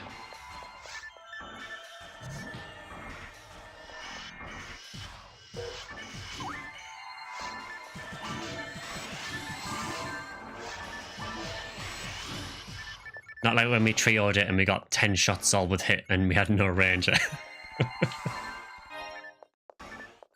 So I am noticing that the door is still locked.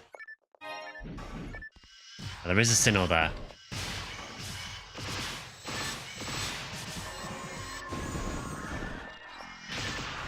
I'm going to assume the last spawn is just going to be a million Delbiters.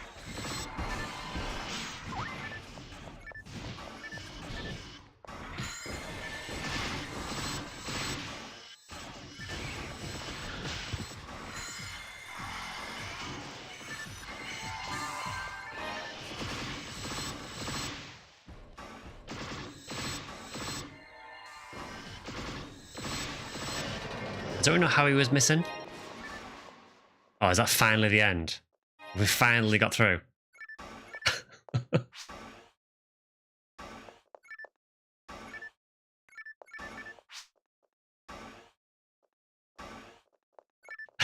That's the happiest I've ever heard someone to clear the quest.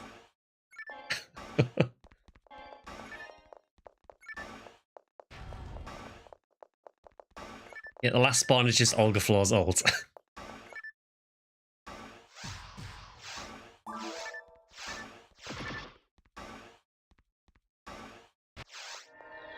Well, we did it. Put the music back on now.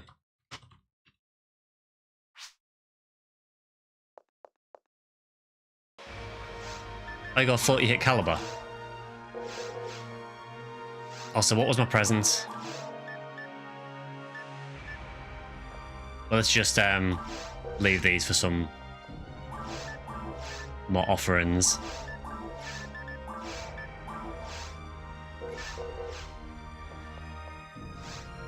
Right, what is our present? Caliber. Oh, it's a banner. What do we get? Okay, well, it's in caliber, and it's a banner.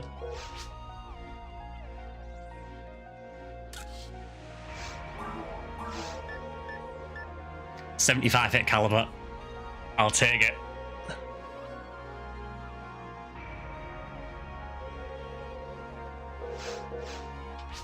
Yeah, I'm quite happy with that.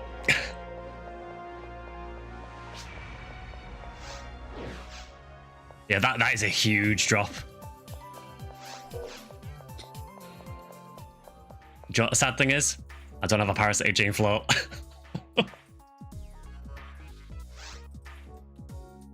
I guess I know what I need to hunt next. You have one. How much do they even go for now? It is RBR week, that is a good point. Like 35. I don't know how many 400 drops I have.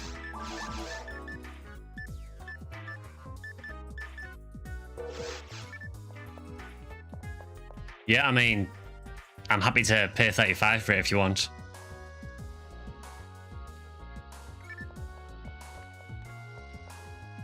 Issue, Darkwing. Just take it. Are you sure? It's gathering rust in my bank. Are you sure you just want me to take that? Because that's not exactly a common drop. I can't miss with just like, I'm having it then.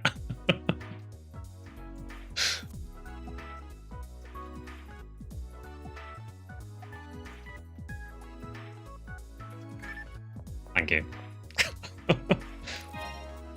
No, thanks so much for that, dude. You already have a Dark Floor. Yeah, I think that is worth a 13-star drop yet.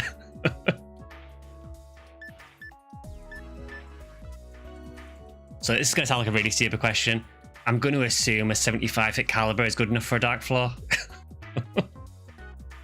And there is nothing else to make with a caliber, is there? It's just Dark Floor.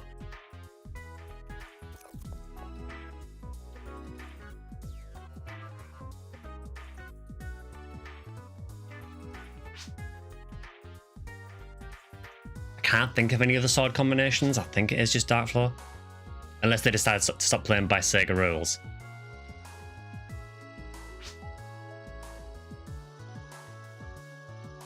And make new weapons. Yeah, like some of the other servers. Can always add attributes, yeah.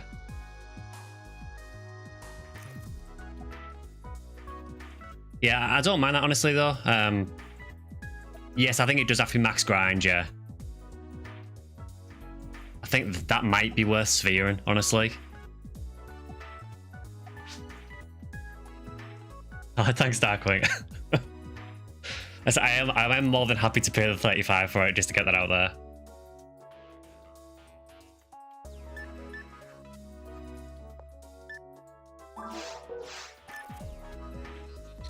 New goal, Sphere the Dark Floor.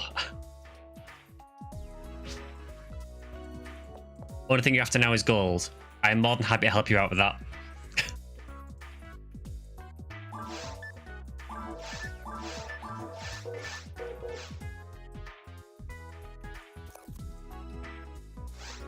Yeah, PSO, I got a present in that last run and opened it. It's a 75 hit caliber. It was actually a banner as well, so it must be one of the bigger drops you can get from it.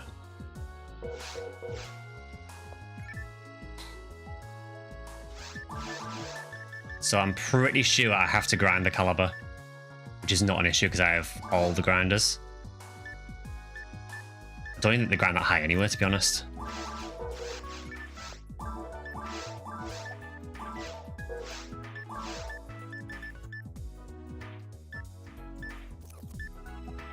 That's insane, 75 hit. I need all the accuracy I can get with Hunua.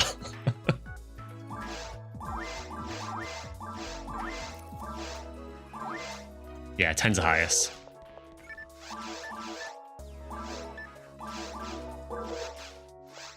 Alright, Dark Floor time.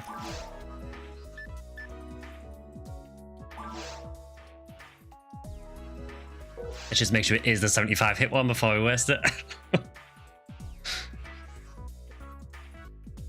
Sky gonna play a risky hunter game now. See, that's the thing. This weapon goes against everything for me because I tend to play very safe on high health. I don't use Berserk that much. I guess I have to change that now. I suppose for Dark Floor though, you do use it on like it's specific spawns, isn't it? Really, it's not something that you use on everything. I am going to get myself killed doing it, guaranteed.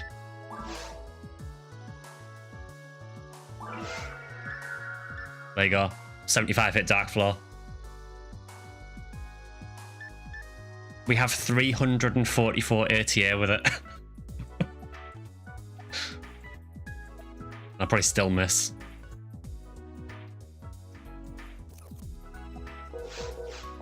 I think, do I have a Durasol as well? Sure, I remember getting one. Yes, I do.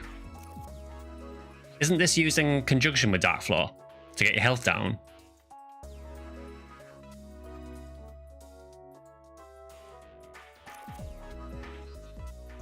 In Record Quest runs, hunters use it to clear certain monsters they know will spawn there. Hit the surprised Newman Ranger.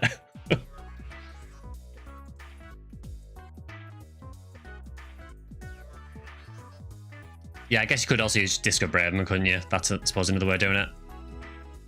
Which is probably the way I'd prefer to do it, honestly.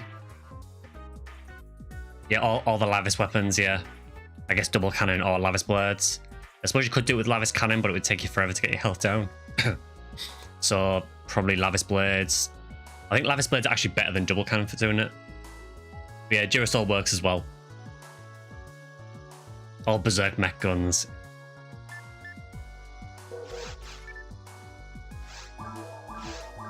Now that is sick. We may not have got an SGS, but yeah, I'm more than happy with that.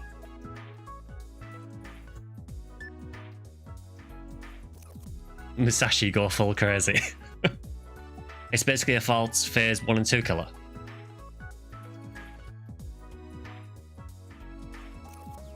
Yeah, I probably need to look up how people use Dark Floor, honestly, because it's really not a weapon I'm familiar with. Obviously on the Sega servers, you couldn't get it anywhere, apart from if you obviously cheated. So I need to probably look into when the best times are to use it.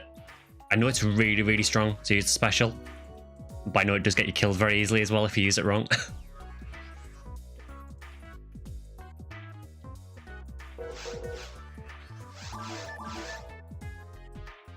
Well, thank you, Ephinea, for the 75 at caliber, and thank you, Darkwing, for the Parasitic Gene Floor.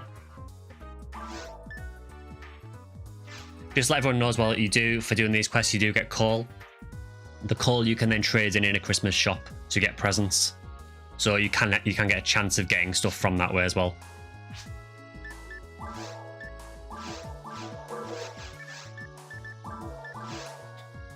You see Dark Floor as a weapon to make easy things even easier, but hey.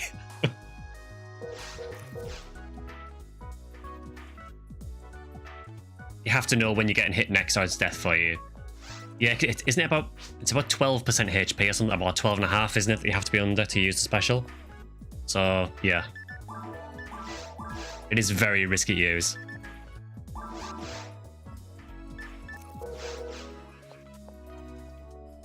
Yeah, I mean, I guess we could do... Maybe we could try it before next if you want to. We've done the other 2 quests, I guess, so...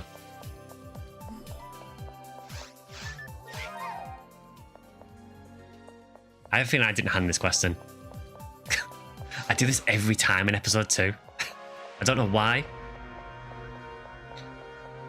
Which quest is good to farm coal? As far as I know, I think the only way of getting coal, I think you can get it from presents, which seems counterintuitive, but you also get it for completing any of the Christmas Fiasco quests, maybe some of the other Christmas quests as well, like December Disaster. I don't know if it drops in those as well. It's very hard the easiest way to do it. I haven't tried them in other difficulties, so I don't know how many coal you get. Awesome, you help save the super sweet shindig. And no, you're totally not invited. Dude, you're covered in blood. Getting blood all over the floor is as uncool as crashing the party. Head over to the guild counter to collect your reward. You're still here? Your job is done. Get out of here. You smell like unwashed butter and rotten cheese. Wow, rude.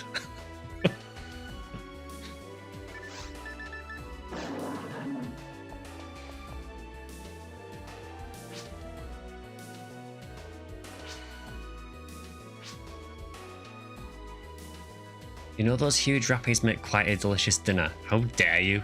You can't kill rappies anyway, they run away. I'm not roasting rappies. Trying to wrestle that thing into the oven was a pain.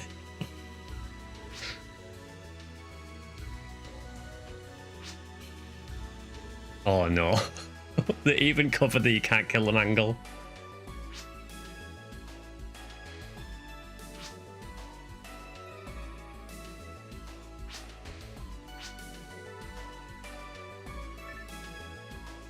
Never talk to me again.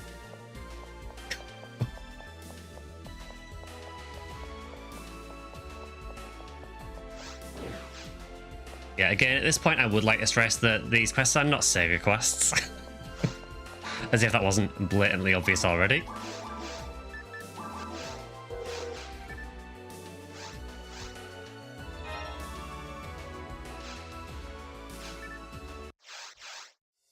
One more.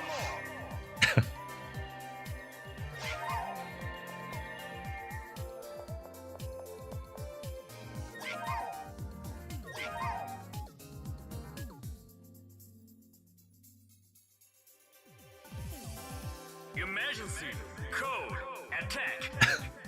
Is it that time, is it? Hey, Parkins.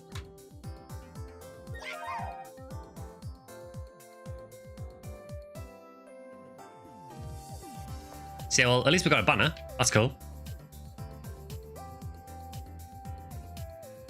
So, I mean, I guess the natural progression would now be to do the episode 4 quest. You've got your Christmas clothes on. See, I was tempted to go with the red outfit for today, but I held off mainly because purple's kind of the theme with this character anyway. I'm kind of glad I didn't now. Like one of those awkward situations where you go to a party and everyone's wearing the same gear.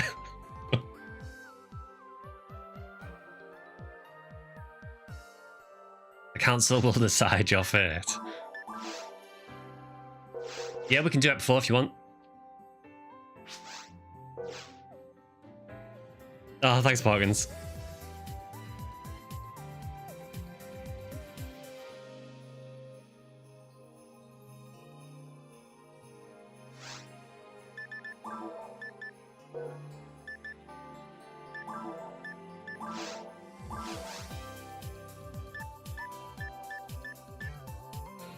I think we've got 8 in total, so we could probably do 2 parties.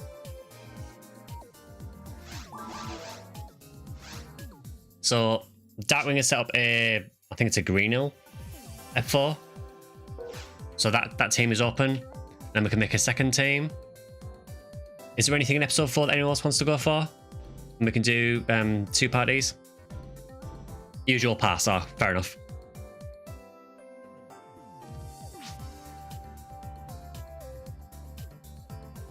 Yeah, I mean, you could do one Viridia and one Greenhill if you want.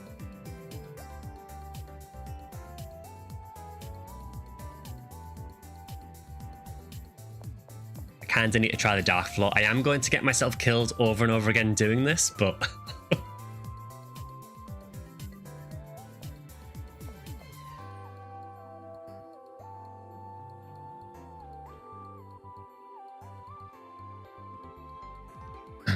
Just see what this banner is. Oh, it's just someone getting level 200. I mean, congrats, but... No force if you change to Viridia. I would change, but I want to try my Dark Flow out.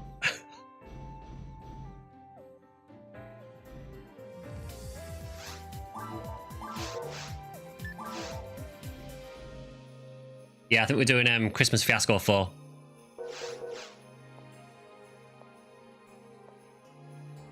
So the games are up, so I will join this Greenhill one. So then there should be 2 more slots in this, and then there'll be another team going up as well, which will probably be for Viridia. Yeah, so there's a Greenhill up 4, which is the one that Nimu set up, and I think Drac is going to make a Viridia game. I mean, if there's any excuse to use one, it's a 75 hit one. Switch out to the second team. Yeah, no worries. I'll leave it up to you guys which teams you want to go in.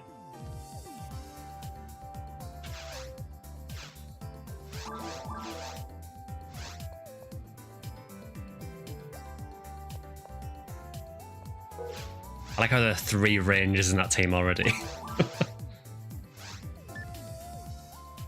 I'm actually going to wait and see what people go in, because see if I can balance the teams a little bit better. Because we've fallen into this trap before where we've had one team that's had like no shifter and deban whatsoever. So we have Hunter, Ranger, Ranger, and Ranger, Ranger, Ranger. So I guess it doesn't really matter which one we go in, Parkins. I'm cool going in either of those games, so feel free to jump in the one you want to.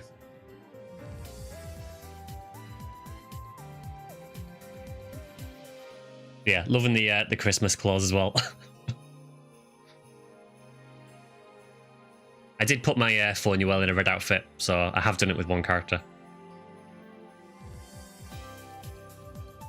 Someone got a Sincester from a Sinnoh red.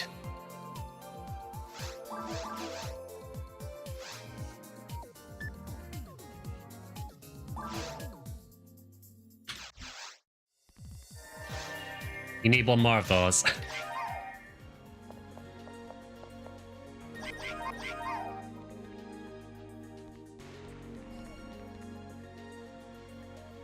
It's kind of crazy when you think about it, you know, the amount I've played this game and the amount of the rare stuff I still haven't found. I've never seen Lavis, never seen Sincester. Do I even want to know why you're here?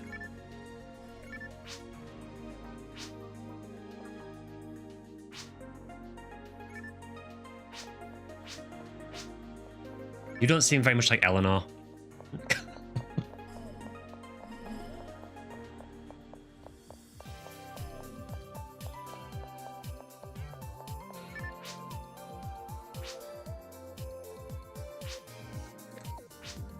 Wow. Yeah, let's never talk to any of the NPCs ever again.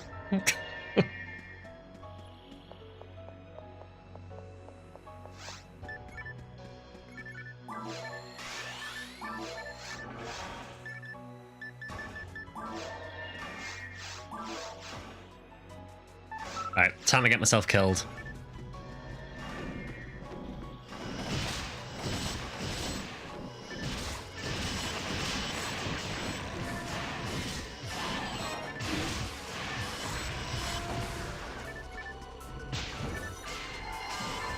Maybe doing it on Dorfon rooms is not the best plan. Because you know they're going to run in and kill me instantly. You know. What, you know, why have a Dark Floor if we're not going to use it? Oh, I tried to use it there and I think I caught someone's rester.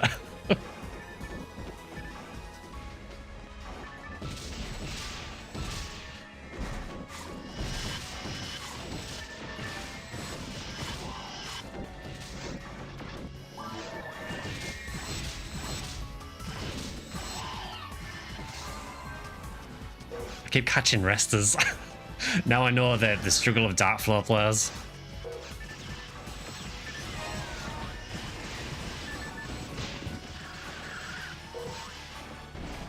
That almost works. What doesn't work is having the Dauphin chase me around the map.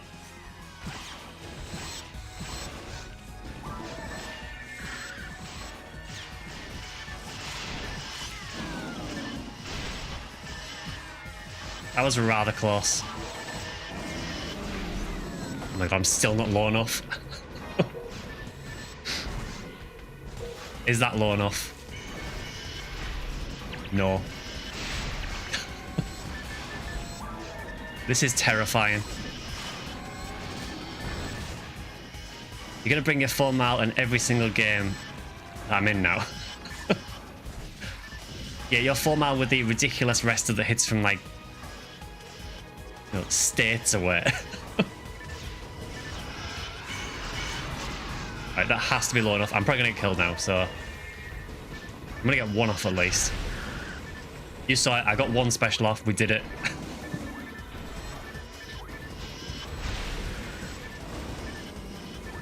I can hear a Dolphin charge. There we go. That didn't take long. Is there any trade system existing in the game on this server? Yes, there is.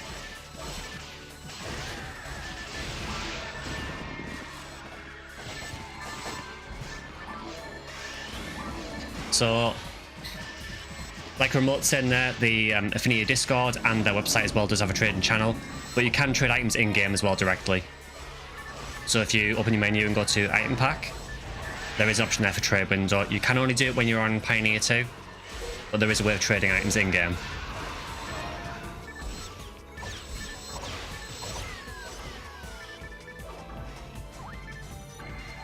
Oh, Vector got a Blackhound Cuirass.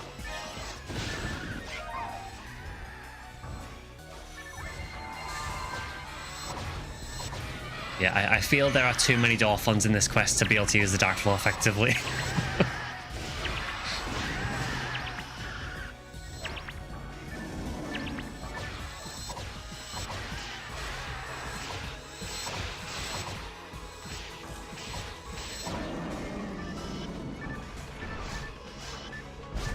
There's also too many zoos as well. Where donut?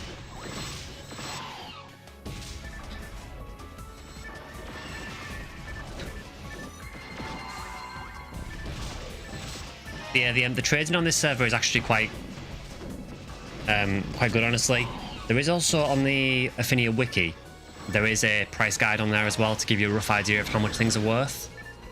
So typically, although people will trade things for other weapons and so on, typically the way the trading normally works in PSO is to trade for photon drops. You can think of photon drops essentially as a currency for trading, more or less. There are other uses for them as well, but quite often people will use photon drops primarily.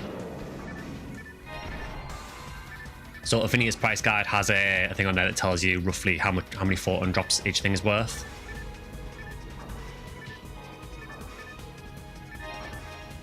Oh, another Blackhound Cuirass.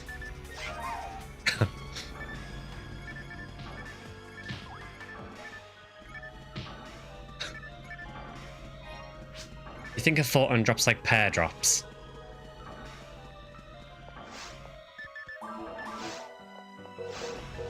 Oh, you got a max stat one. I can imagine that Blackhound Cuirass is probably quite decent for ranger androids, because typically you're going to be away from the enemies anywhere, so you're probably not going to get hit as often, which means evade's not as useful. So I would have thought it would work quite well on a ranger. Might still be better options, but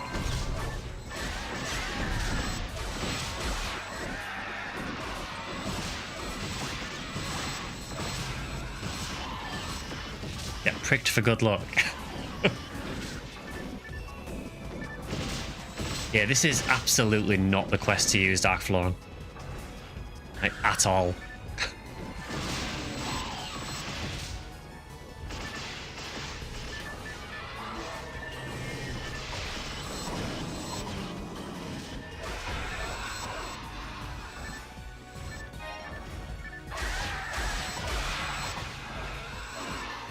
Also, anyone who's on about making a new character or wanting to level up, next week should be really good for it because I think it is the experience boost week next week, which will be doubled. And episode 4 with boosted experience is ridiculous.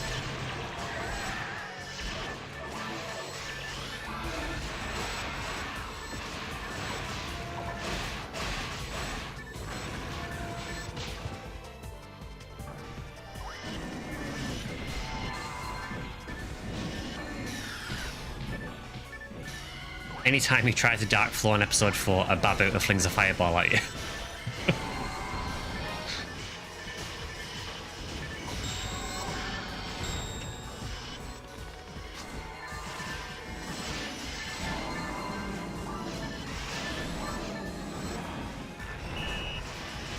Yeah, there is a lot of enemies in Ep 4 that seem to be designed specifically to take out dark floor users.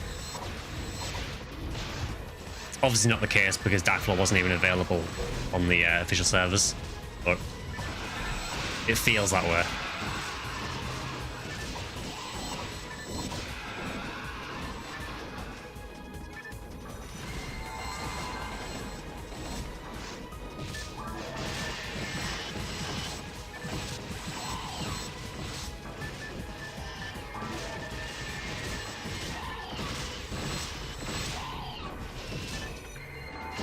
Mainly things like the zoos as well.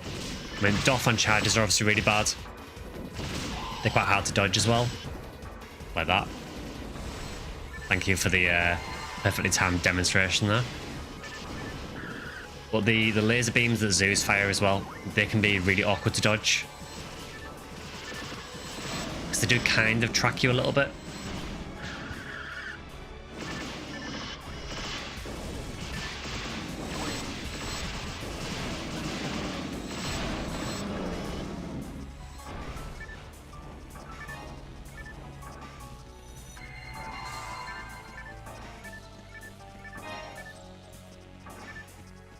I doubt that was the only part of Crater. I'm going to assume there's another room at least.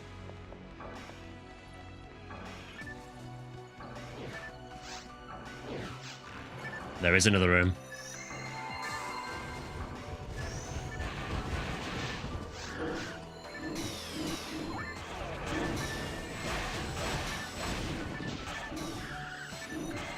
Yeah, it feels like the Dolphin charges as well are very, very hard to dodge in Ultimate, so again, extremely risky if you are trying to use Dark Floor. Also the beams from off screen as well. Mr. President, there's another room.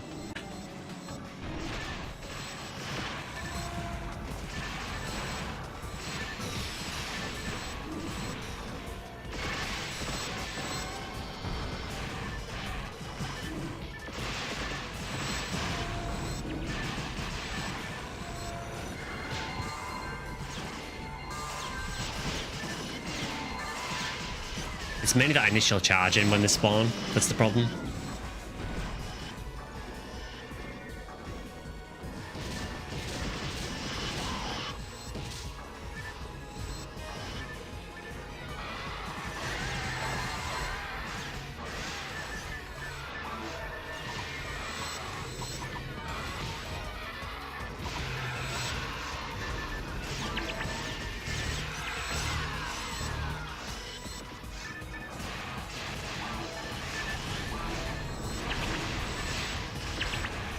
So I think generally these Christmas quests, they seem quite decent for sort of general farming.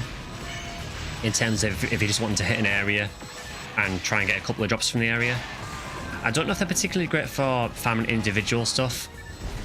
I think it depends a lot on which area the stuff drops in. So for example, with SGS, for example, the F2 quest, I don't really feel like that quest is really worth farming for SGS because it takes around about 10 minutes or so to get through Spaceship to get to CCA. Where in that time you could have probably done a few PW4 2-floor resets, so I think it's going to depend on what you're wanting to hunt, whether these are worth running or not.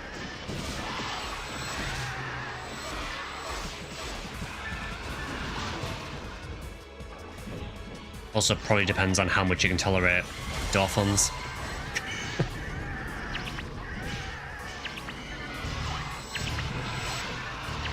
keep forgetting Astarks are in this game, so used to seeing them in PSP2 Infinity.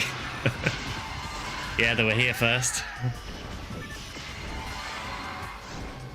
Dolphins are intolerable.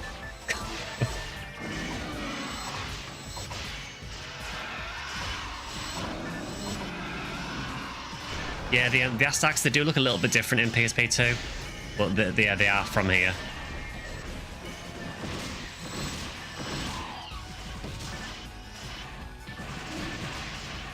We did do that a little bit with PSP2 Infinity, so I'm going to assume it's because I think PSP2 and possibly Infinity as well were done as, I think, was it PSO's 10th anniversary or 15th? Can't remember now. One or two. And I think because of that, they do have a lot of PSO references in them, and you know, there's quite a lot of PSO enemies. The entire game kind of feels like a bit of an homage to PSO, so.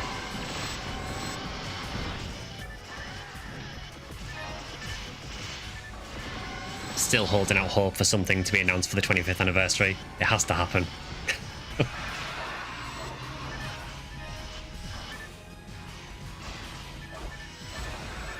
I swear, if the 25th anniversary is just an NGS scratch with PSO gear, I will not be amused.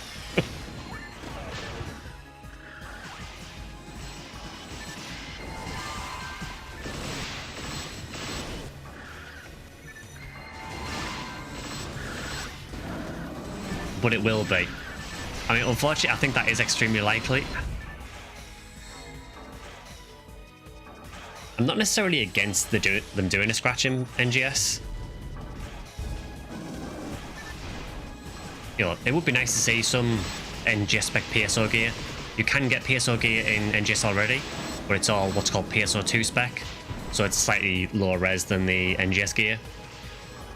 So it'd be cool to see the PSO gear in NGS spec with higher res and better textures, but at the same time, I would like to be something, you know, I would like to see something a bit more, well, more effort and something I actually want to see. As much as a scratch would be nice, it would be nice to actually have an announcement for a game or something. 20th anniversary gacha mobile game where you roll for res.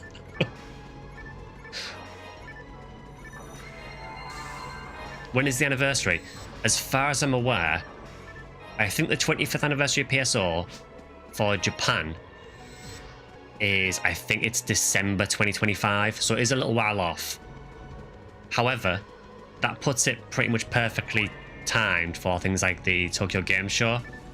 So I would think if anything is going to be announced, as in a new game or anything, I would probably say Tokyo Game Show next year.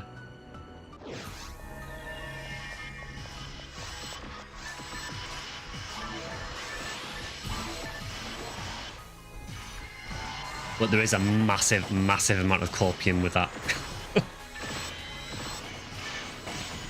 I would also say that even if they do announce something, don't necessarily plan on it coming to the West.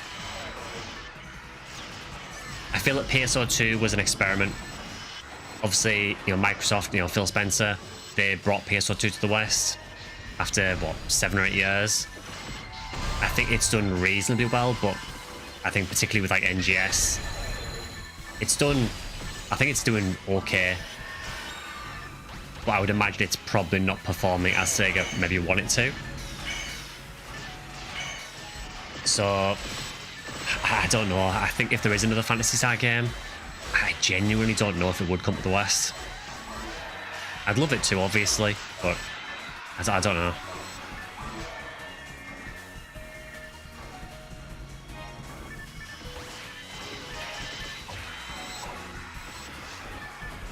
You'd be surprised if a game releasing 8 years later performed to expectations. I mean, I have no idea what they were expecting. I feel that with PSO2 Classic in particular, I think the only reason they brought that over was probably to prep for NGS.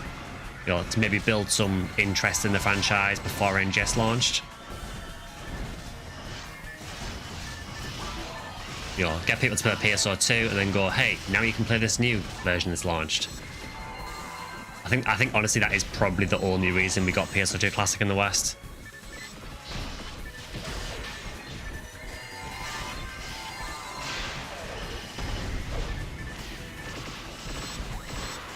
I'd like to believe otherwise, but Phantasy Star for quite a while has been a series that has been very, very Japan focused, and the West is typically a bit of an afterthought. You know, I mean, just look at things like PSP2 Infinity. You know, PSP2 Infinity never came to the West. The only reason people can play it in English is because of fan translators.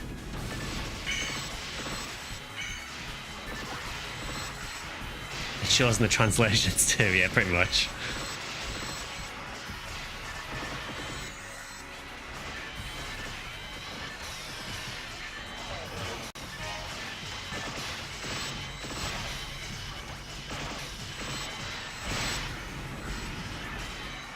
Oh, another banner. Not for us.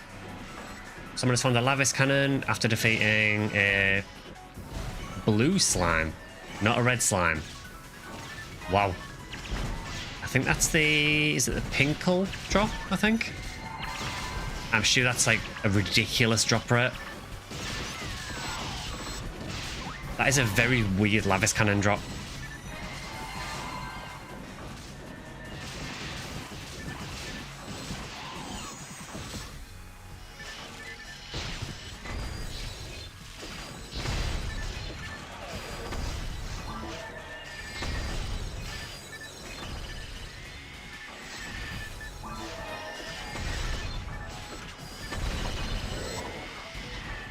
I feel like Western fans are crying out for a more decent Phantasy Star, even re-releases, but Sega just has their fingers in their ears. It's 1 in 37,342. I mean, yeah, it will be obviously 150% rate at the minute. That is still incredibly rare.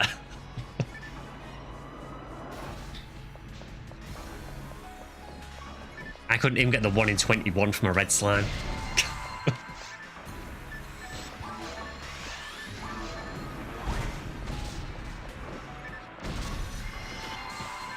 Is that an Iron Faust you use in Darkwing?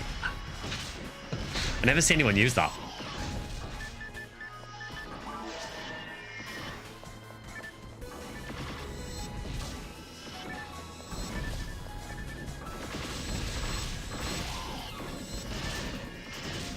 It's a really cool looking weapon, actually.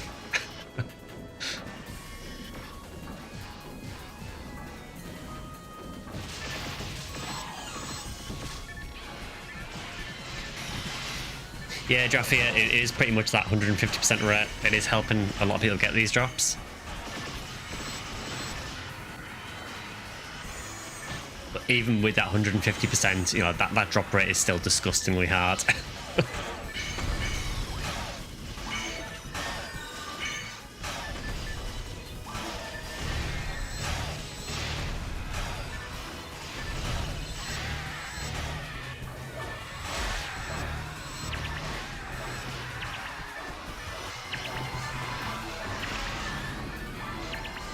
It'll sit and getting a lot of photon drops.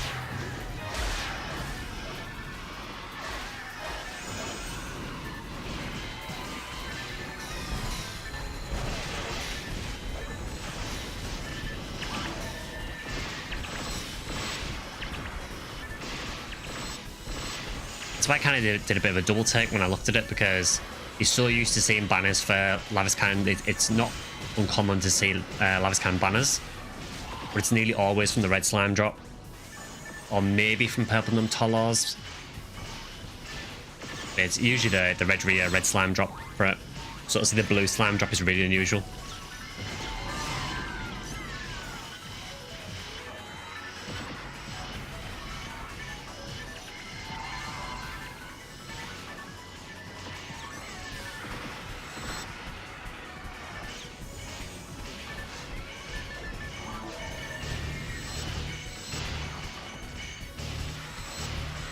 I feel so far like this might be the easiest of the 3 Christmas quests.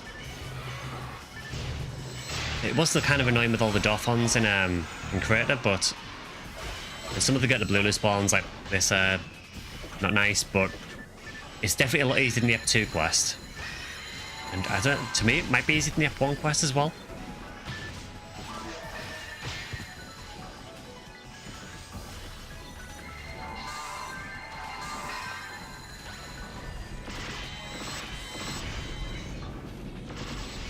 Oh, another Justy drop.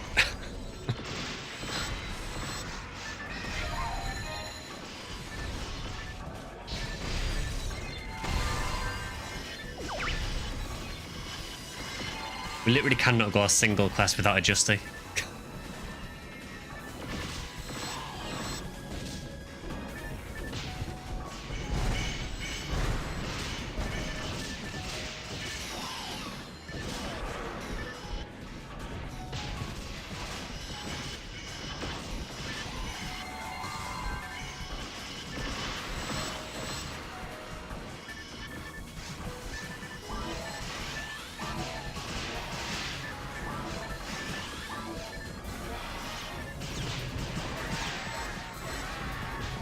That's what I mean about the zoo beams. They can kind of tilt them when they fire them, so they don't always fire straight.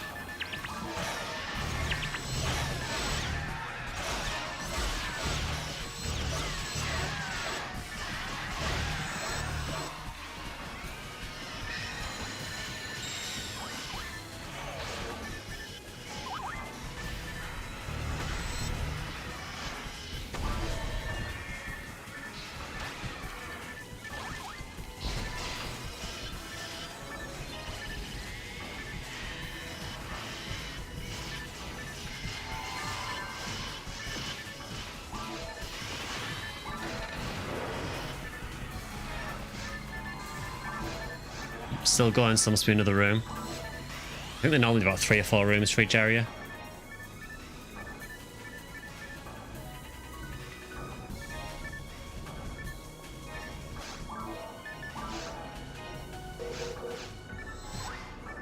Yeah, we finally got the Christmas event shotgun. Seems really good so far. Particularly this week as well, because it's the red drop week for the weekly boost. So we're getting the double rare drop boost. So instead of it being 25% increased rare drops, it's 50% increased. Just for this week though. I should also point out as well, for anyone who's interested in the Phantasy Star games, Clementine, the PSU server, are also doing their Christmas event as well. So I think the plan is, I know on my Twitch schedule it says I'm going to be playing PSO for the next few weeks. I'm going to change one of those streams to a PSU stream while the Clementine event is on. Just so we can try out their Christmas event as well.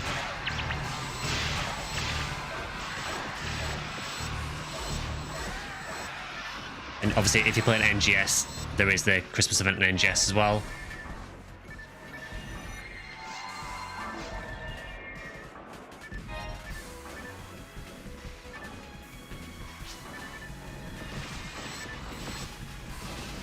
You're waiting for the update.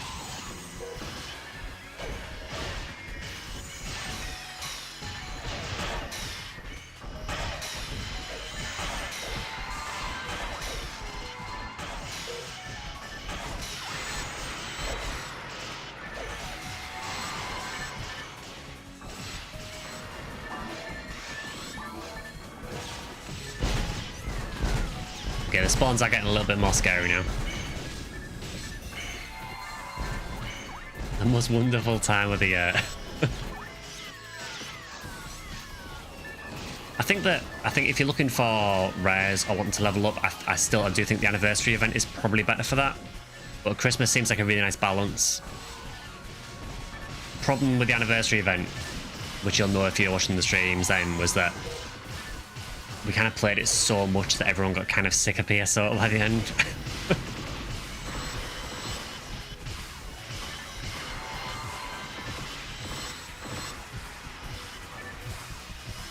It was a brilliant event. Oh hi, rare enemy.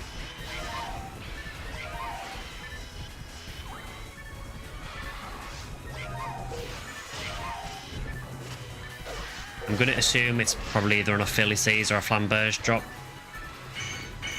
I'm actually out of moon atomizers.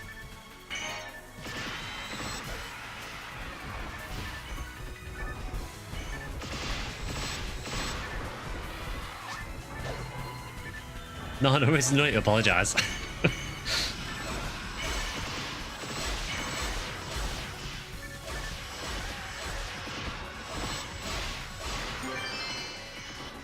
It is neither of what I said. It is a heavenly power, which I'll take. That's not too bad.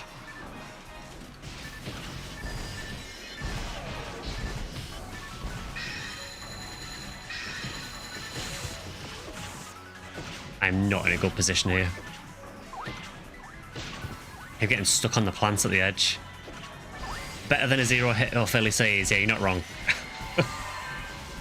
I've had quite a few of those from those guys.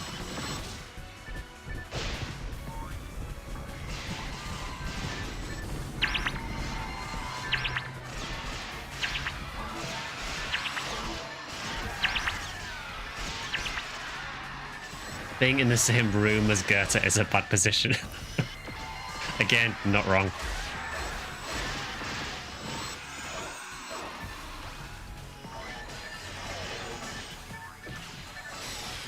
You doing Corrin's gamble for God Power?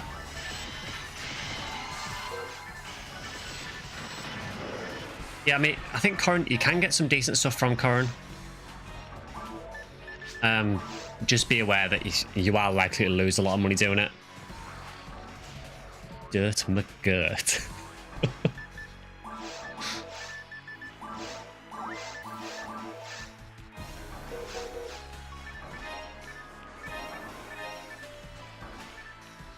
Probably going to spend time casually playing random levels for stuff. Honestly, that's probably one of the best ways of doing it. Also, why is this Rappy desynced? There's a Rappy here for me. Apparently for no one else.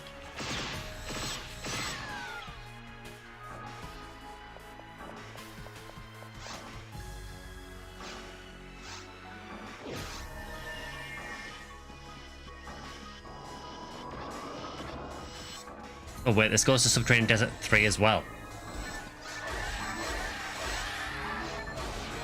Is there a portal back to Pioneer? No, of course there isn't. But yeah, I think just sort of playing through random stuff, it is a really decent way of playing. With the boosts on at the moment, you might actually get something out of it. From what I've done with these Christmas quests so far, I feel like they're the kind of quests where I'll run them a couple of times and then that'll be about it. And then I'll probably focus on some other quests instead. It really depends on what you want in the hunt, whether they're worth doing.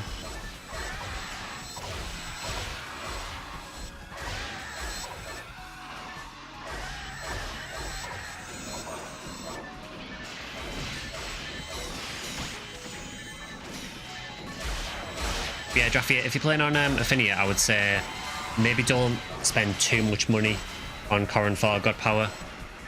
Just because... The main reason is because you can get heavenly units fairly easy. And honestly, you could maybe just trade for a heavenly power. It won't cost you very much to get one. So don't spend too much money on going for God Power. Still too low level or low confidence to try to grind for good stuff. You take a God Battle for your friends since you don't have access to Heavenly Battle or V1 or one of Skylight without trades or gambling. Yeah, that is one of the downsides of Skylight. Skylight is really good for certain weapons, or for things like units, it's really not good. You do have another option with Skylight, if you want that 40% increased battle speed, which is to hunt for a Blue Odoshi Violet Nimaidu,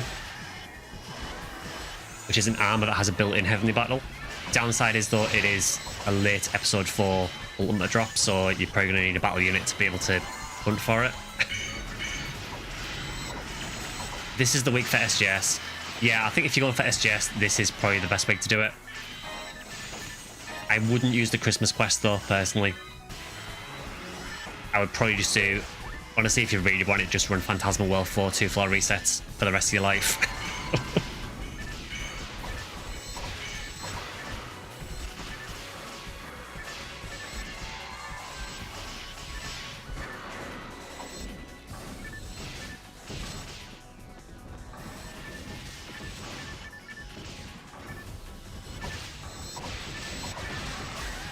GDV resets for 2 hours a day this week until you get Heaven Punisher. That's your goal. Oof. Good luck with that.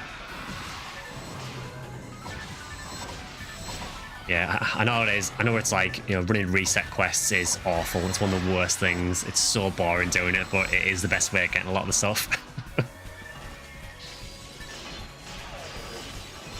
It's now or never, Saj.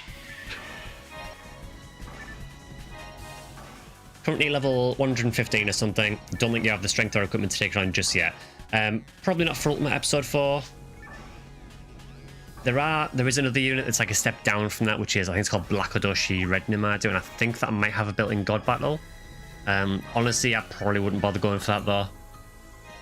Other option is just trade for a Heavenly Battle on the Ephinea Discord if you're playing on Ephinea. Generally, Heavenly Battles go for a couple of photon drops, like maybe 2 or so. It's really not that expensive to get. Downside is sometimes it can take you a little while to get someone who has one for trade, because pretty much everyone wants them. Because everyone will use them, really, until you get every 101. Unless you're playing a pure tech force, I guess.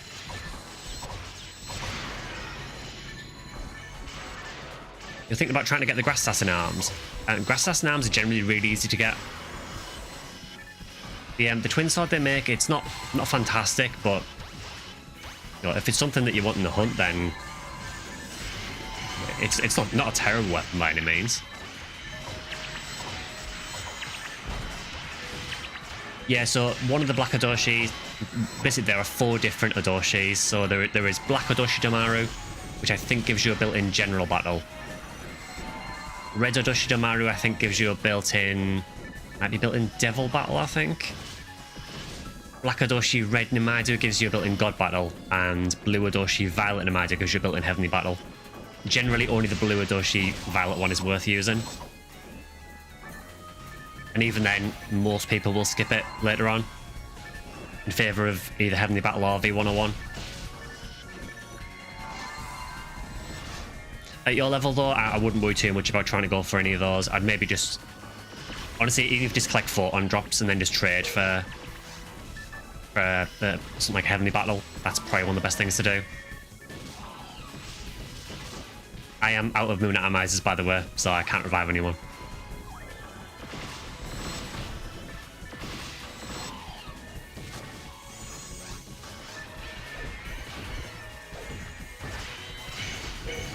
Oof. I saw everything that happened there.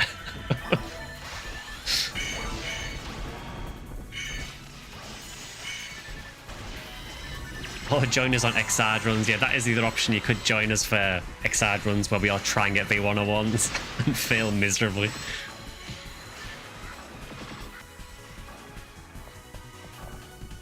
Might look for trades. That's always a good way of doing it. You know, particularly if you are running Skylight, you will find that a lot of your defensive gear you will have to trade for, or get someone else to host games for you. As much as I love this section ID, it is terrible for things like armor, shields, and units.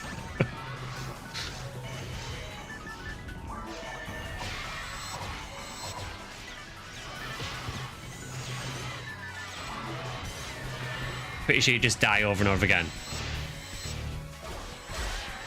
To be honest, I mean, you've seen how many times I've died on this stream, and I'm level 200, so don't worry about it.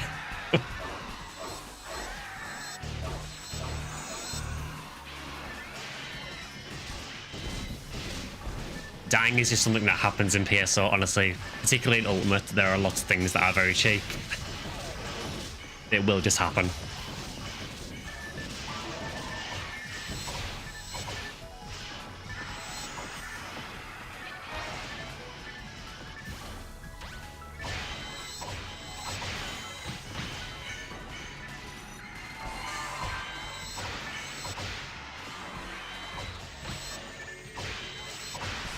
That is another Justy drop. Just raise a red Reaphonium or something. Gifoy spam the world. I mean, that also works.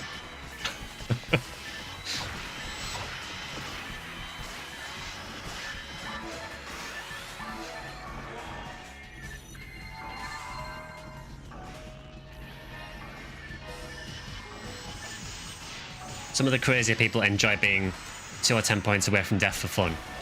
I mean, I do literally have a Dark Flow in my inventory here. The slight issue is that if I try to use a Dark Flow in episode 4, as soon as I try to use the special, I'm just going to get one shot.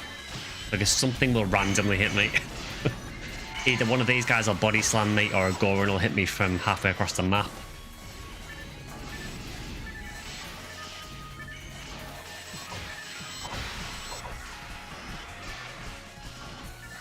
But yeah, it's kind of game where you can kind of choose how you want to play it. You know, some people really enjoy playing the like high risk, high reward part. You know, use berserk on everything, do tons of damage, but if you get hit once, you're dead. It scares me that timer is still going.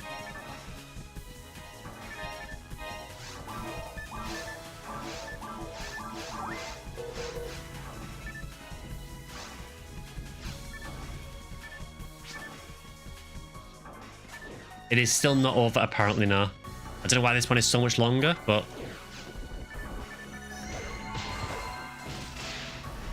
This is the last room, okay.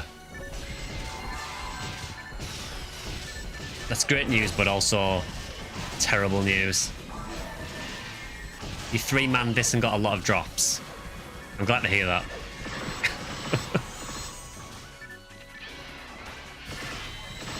No sarcasm. What did you actually get then? Did you get anything good, or...?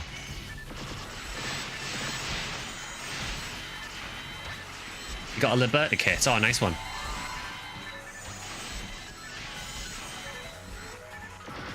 Drac got a limiter as well. Congrats on that as well.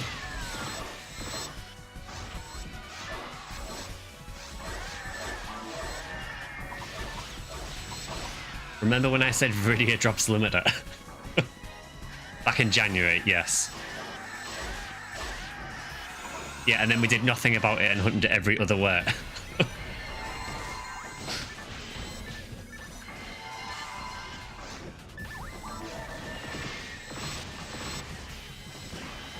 I mean, I kind of feel that limiter is the kind of item where you can never have too many of them.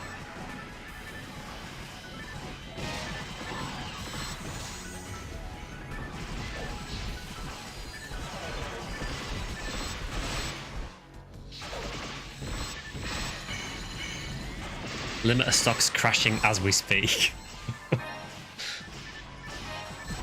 I'm cool with that, honestly. I could do with a few more. He says, having 2 limiters on my phone, you will, that have been still sealed for months and are still sealed. Adepts are going for 33 to 35. Oof.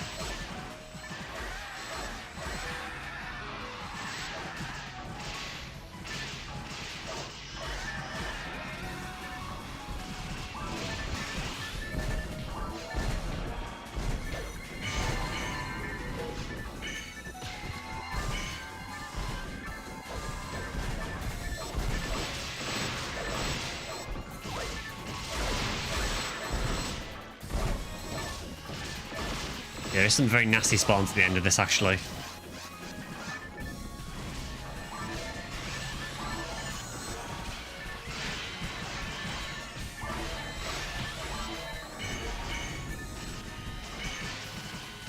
Yeah, I've had 2 limiters on my phone for ages, and I've just never had the sort of incentive to actually go and unseal them. I really should. I've been saying that for months. Gertner's after this spawn, okay.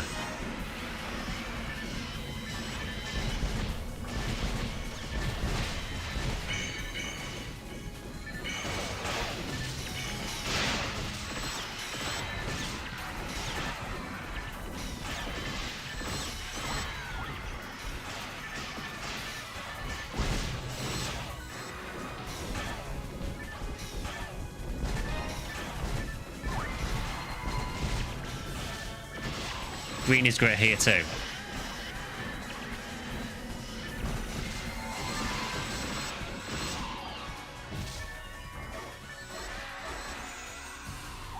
Oh, I don't like that.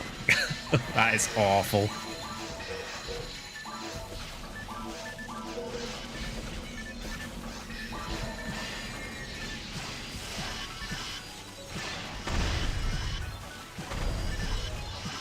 I have no moon atomizers, by the way.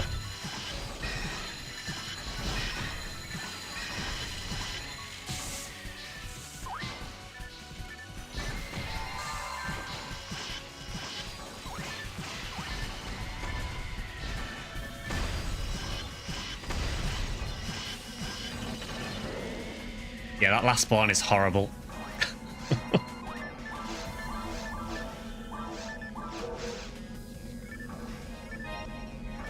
Well, hey, we did it. The time has finally stopped. You piece of orc trash! Yeah, pretty much.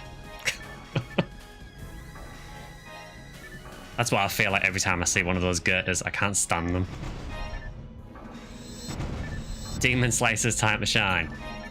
Demon's weapons are basically the way to take care of Girder.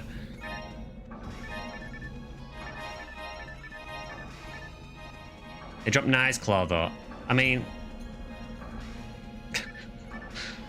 theoretically, they dropped Nye's Claw. Oh, sorry, Nye's Claw. Sorry, I need to correct that now. Nye's Claw.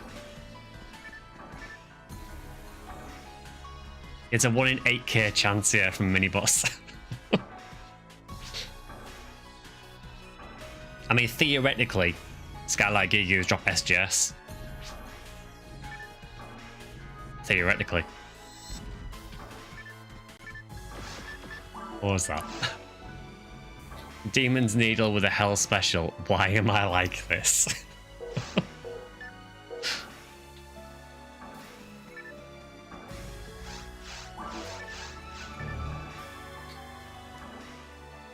Quest has 18 of them.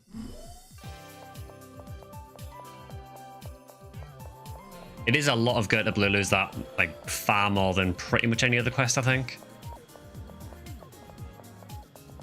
But to be fair, though, it is a long time to get to them. So you have to kind of balance it out, I suppose. Yes, you get a lot of Gerta Blulus, but you have to go through all of Crater to get to any of them. 74 zoos.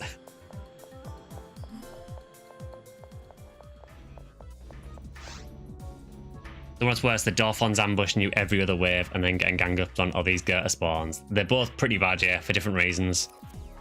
I think Gerta is a much more annoying enemy, but yeah, when you've got loads of Dorphons spawning in, that initial charge that they do, you just get hit constantly.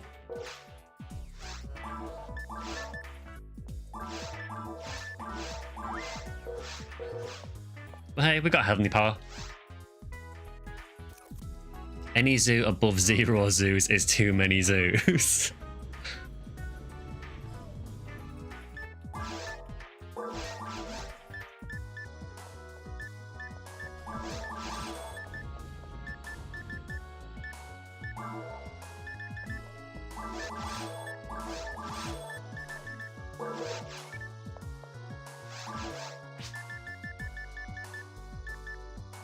Charge arms with no hit in the shop, great. Well, there's a secret. Heaven Punisher and Stunlock all of them.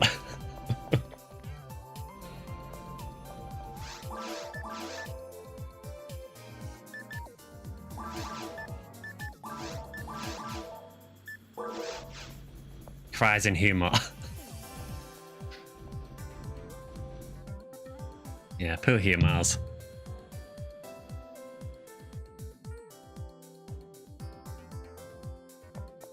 Just in general, poor humors.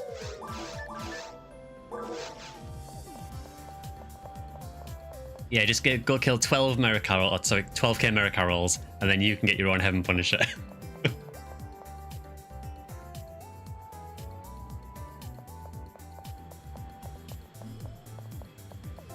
Yeah, or do what Mist did and get 2 of them in the anniversary event. Why are all the NPCs mean? It seems to be a theme with these Christmas quests that all the NPCs are kind of arses.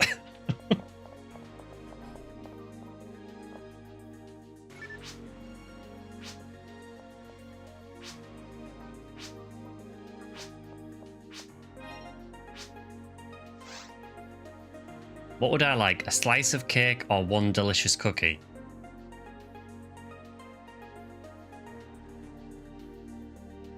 I'm going to say cookie because I think I generally would go for the cookie. Looks like I ate all the cookies. I was kind of expecting that. So you give me coal instead? Fine, sure.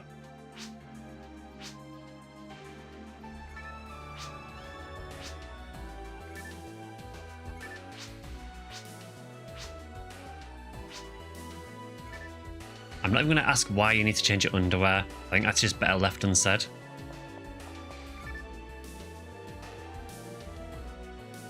The cake was a lie.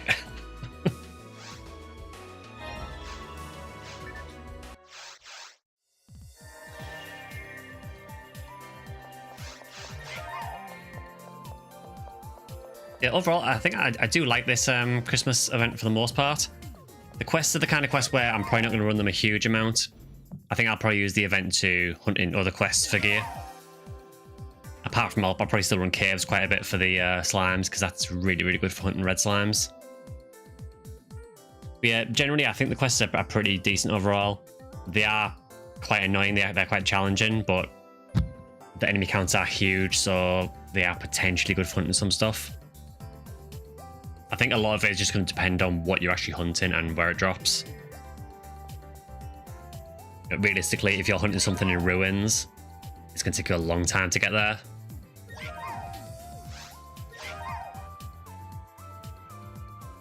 It's a lot better than Halloween.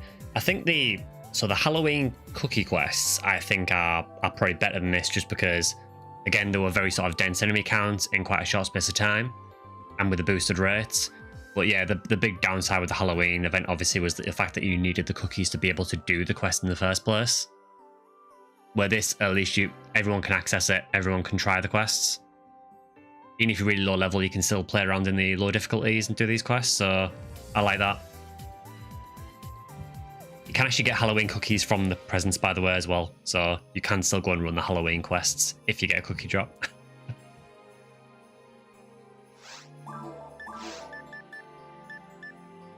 So I've probably got about 15-20 minutes or so left, I think. Is there any quick quests that anyone wants to do for the last quest of the stream?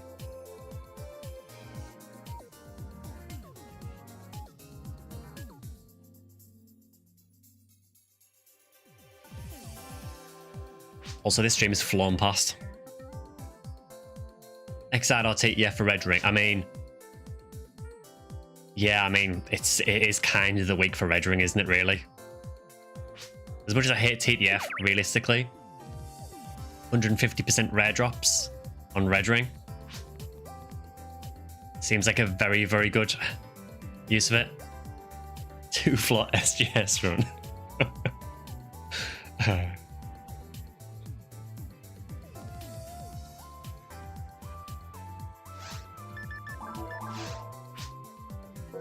Yeah, we do have 2 Viridias, so we can go with 2 Viridia TTS if you want.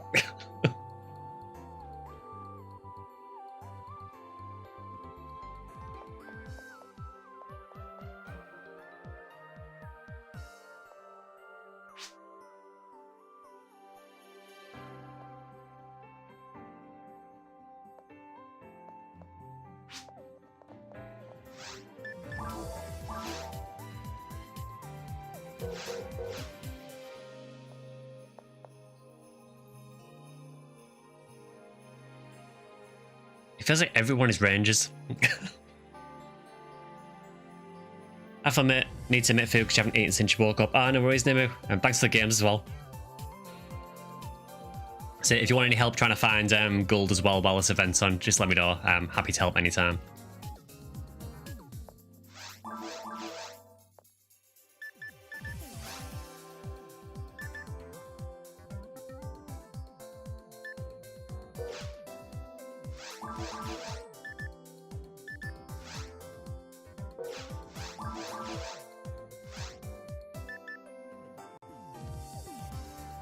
I'm just seeing who's in the game so I can mix it up a bit. So that's Drac, Mist and Zerl, and Eden, Pika and Vector. So I will join the one with Drac then, just so we'll mix it up a bit.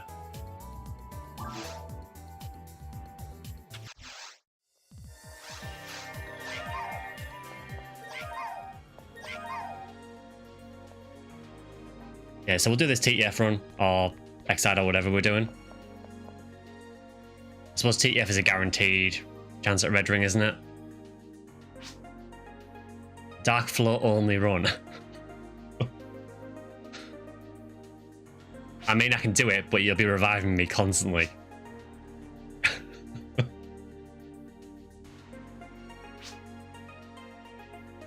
We have to reset if mines. Are we doing Exad or TF? I mean, I'm cool with either, honestly.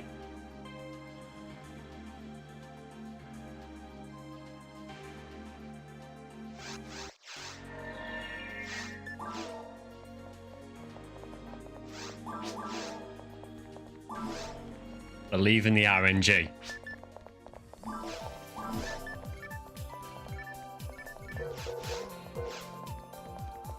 Vector is playing PSO, yeah. I know it's a rare thing now, but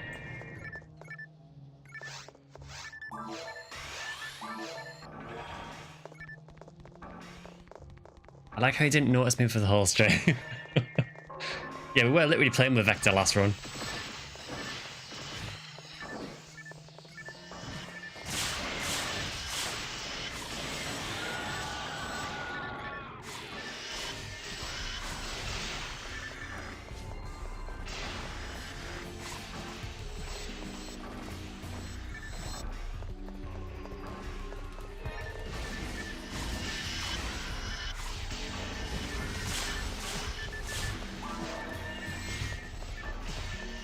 I'm going for it.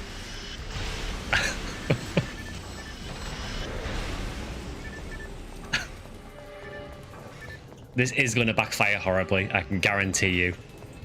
I am going to get myself killed doing this.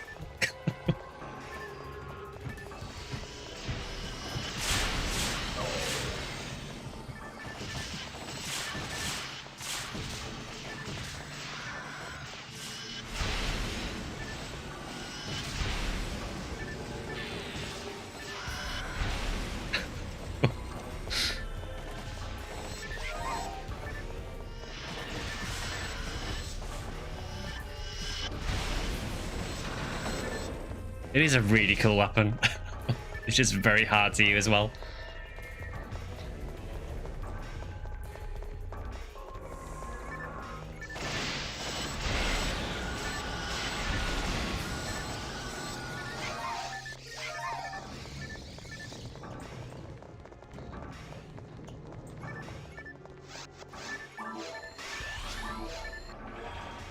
Died doing what he loved.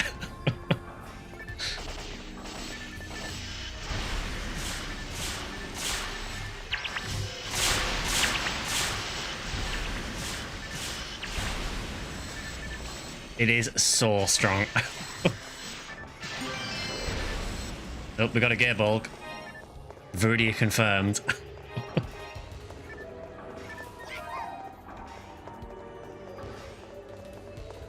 I suppose technically we need a final impact for a proper Viridia confirmation, but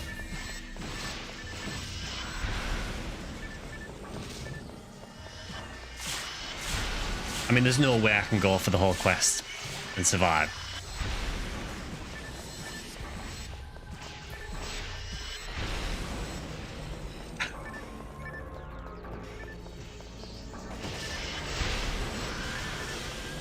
I feel like a Nano Dragon is going to catch me out. One of them is going to shoot me at some point. Run away. Oh, Dragon's died again.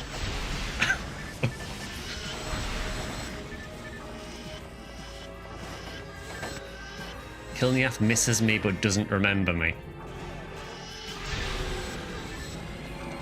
Oof. Oh, I got healed. Oh, sadness.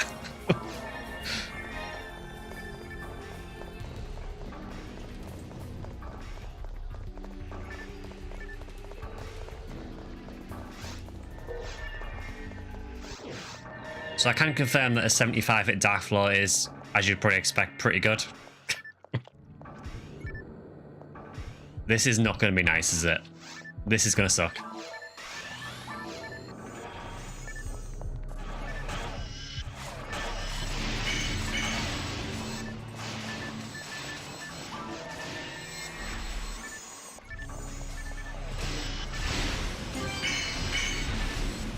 Got a Silence Claw.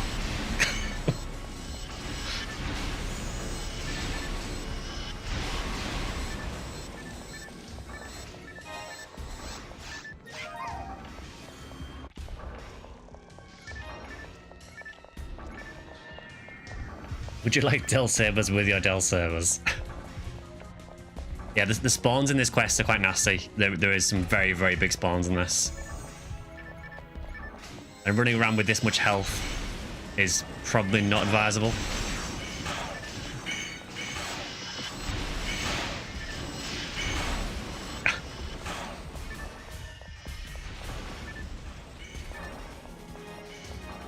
Yeah, this is like totally against the way I would play normally. I would normally play it on very high health and quite safe.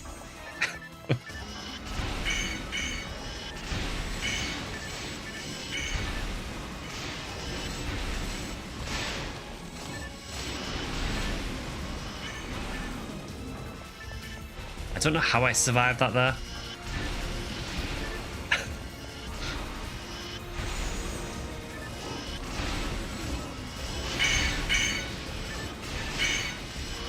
I mean, surely a Belra arm is going to catch me out. Oh.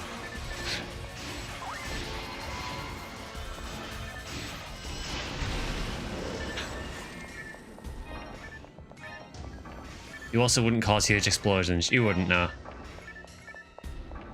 And that's the most important thing.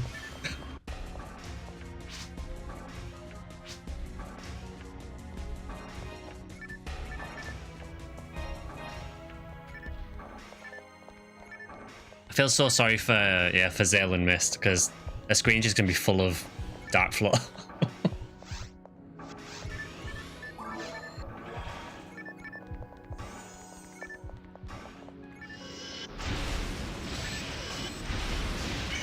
I mean, yeah, I was gonna say there's no way that we don't get hit by one of those.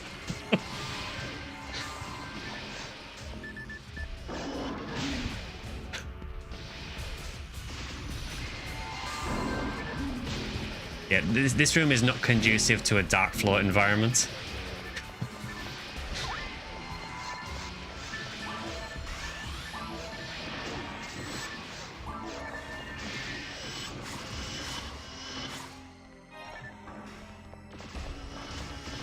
Equip sunglasses.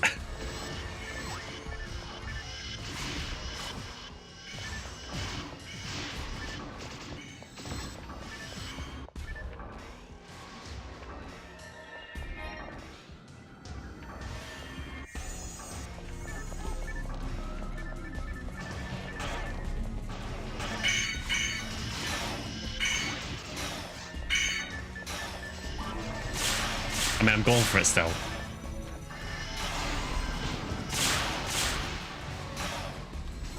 Okay, I will take that.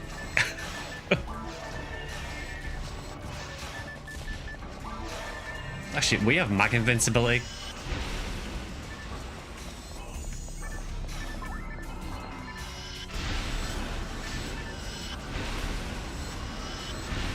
Spam the dark floor while I can. Oh, I got healed. I now know what it feels like for people who play Dark Floor. It becomes very awkward because you have to kind of stay away from people so you don't get healed. But it is quite funny as well.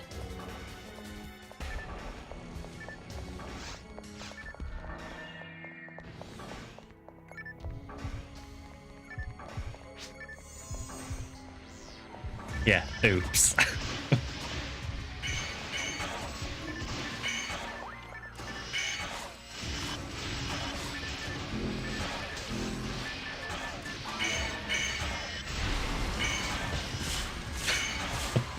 Just immediately. This Dark Floor has 75 hit. I actually made it earlier in the stream. The Christmas presents that are dropping at the moment, they can have, one of the things they can have in them is really high hit percentage regular weapons, and I managed to pull a 75 hit caliber from one.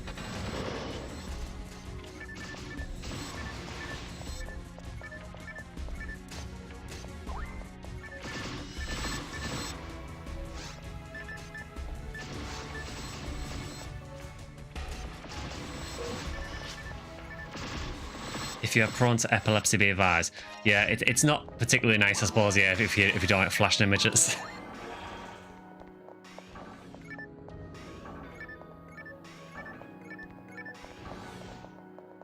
You need to get on and play it. The Christmas event at the minute is really, really good. I mean, I don't know how hard the high hit percentage weapons are to get from the presents. I've had 3 presents so far. One of them was at caliber, and then the other 2 have been floating crystals, so I don't know what the chances of getting some of the rarer stuff.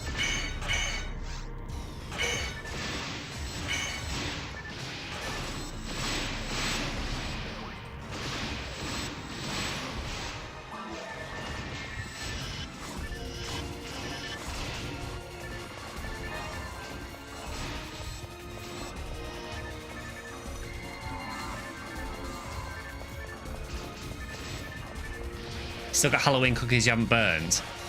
So regarding the Halloween cookies, you can actually get them from the Christmas presents as well. So, well, from the presents. It's really confusing because there are 2 types of presents. There are presents and Christmas presents. Christmas presents are the ones you get from the Saint Rappies Temple.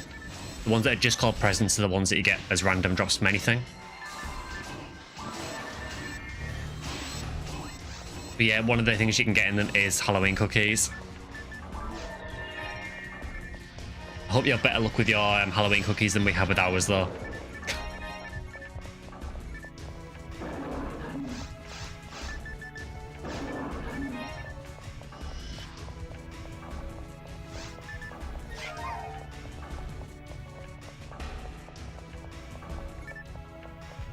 Ugh, healing ring. Yeah, the one time we actually wanted falls. What ship do I mainly play on? So, well, server is Ephinea, and I normally play on the European ship, which is Limerace, and it's normally Block 2, Lobby 21. This is the last run we're doing for today, but we do hang out on here fairly often anyway.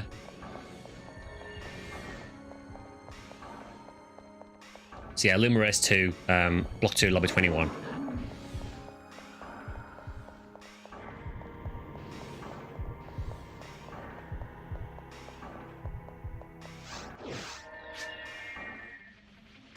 Yes, I suppose this has now gone from a red ring run to a V101 run. And I guess LK38 combat. I mean, I do really want to use Dark Flow in this room. I am going to die for doing it, but... Watch all the vids, but you've yet to catch a stream. Oh, cool. Thanks for that. Yeah, I normally stream on it's normally Wednesdays and Sundays. The midweek stream is normally other games. It's not always Phantasy Star, although this Wednesday it's going to be the original Phantasy Star. But the Sunday stream is nearly always Phantasy Star. Am I still too high on health?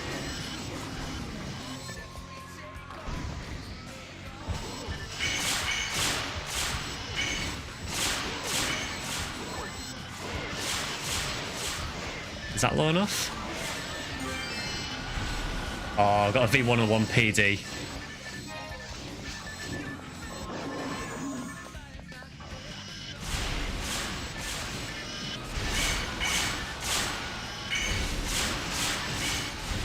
Yeah, I'm just going to go ham with the Dark Floor now until I inevitably get killed. Which is probably now because those Sinnohs are going to get me. Almost guaranteed.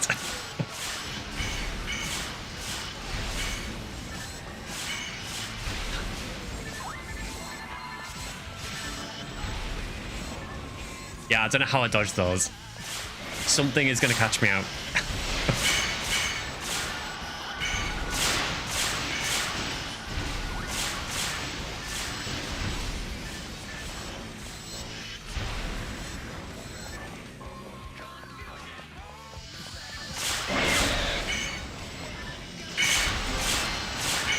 Another photon drop for the 101.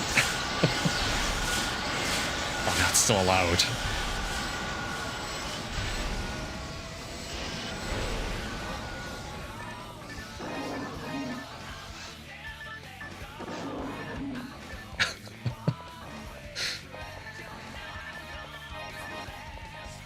Well, let it never be said that I don't commit to the bit.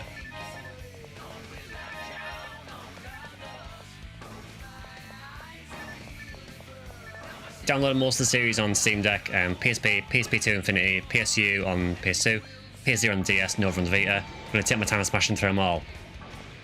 Yeah, that sounds great, playing through them all. I mean, we've been playing a bit the original Phantasy Star recently, having a lot of fun with that. Now Durrell there with float only. I'm up for trying it.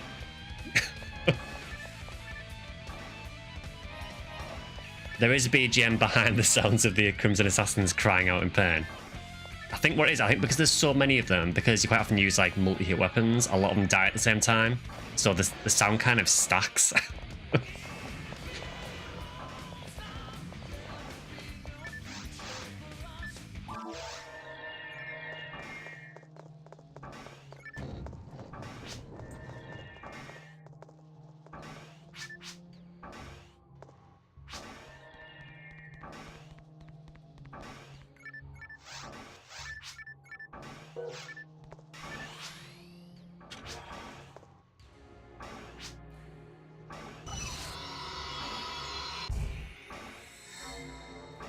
Yeah, so this should be fun. I will try and just use the Dark Flow for this.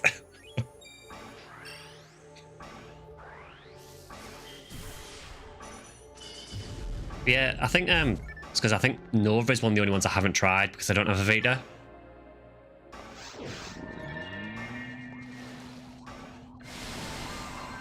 Oh, someone's mag did rest it. Oh, I was out of range of it. I'm gonna die though. Well, that went well.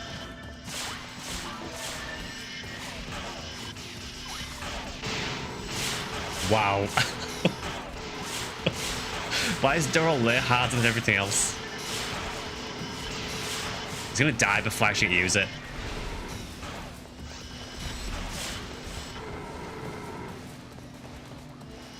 My health's still not low enough there.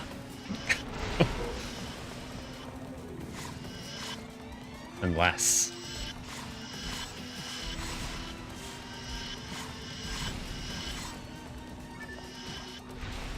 No, I died before I even got to use it. That like wave of shots that he does at the start, I very, very rarely dodge it. I don't really know if there is a strat for dodging that or if it's just dumb luck. Look, I tried.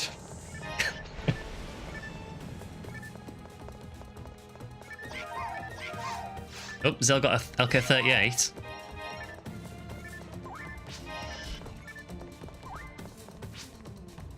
No hit. Ah, it's a shame.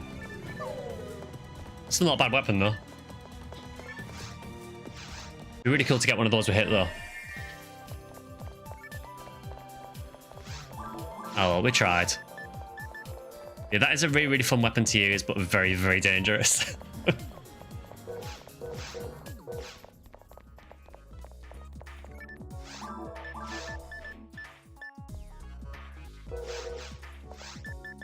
I mean, I will team point those, but...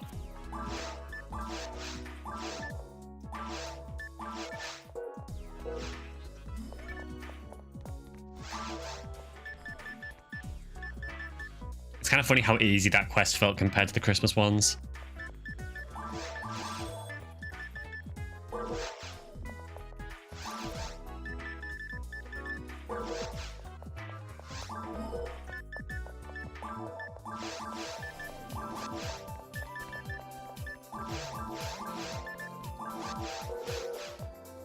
Anything good? So Zil managed to get a LK-38 combat.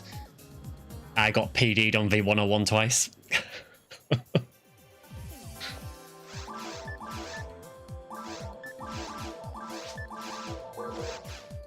Oh yeah, we need to get our material as well.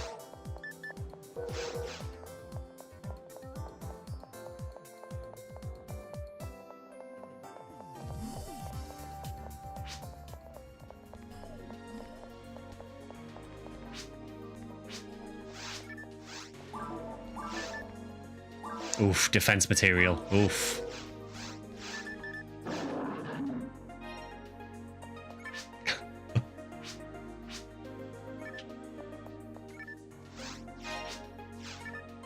I got look materials, Ale. Oh, nice one.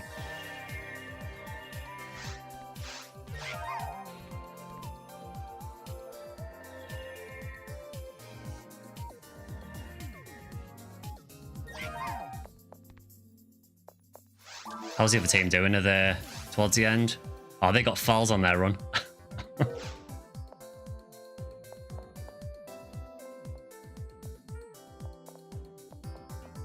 So yeah, I'll wait for them to get out of the run. Oh, they're doing TTF, is that why? That makes sense that we get files then. Oh, it literally says TTF in the name.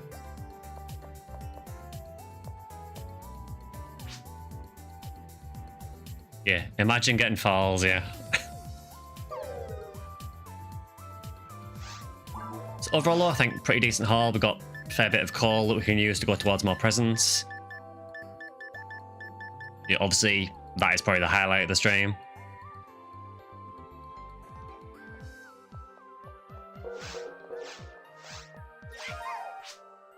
I'm going to assume no one got red ring then, Vector.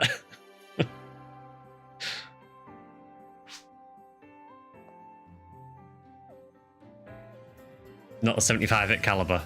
The 75-hit caliber is the highlight, but the 75-hit caliber is now the dark floor, so...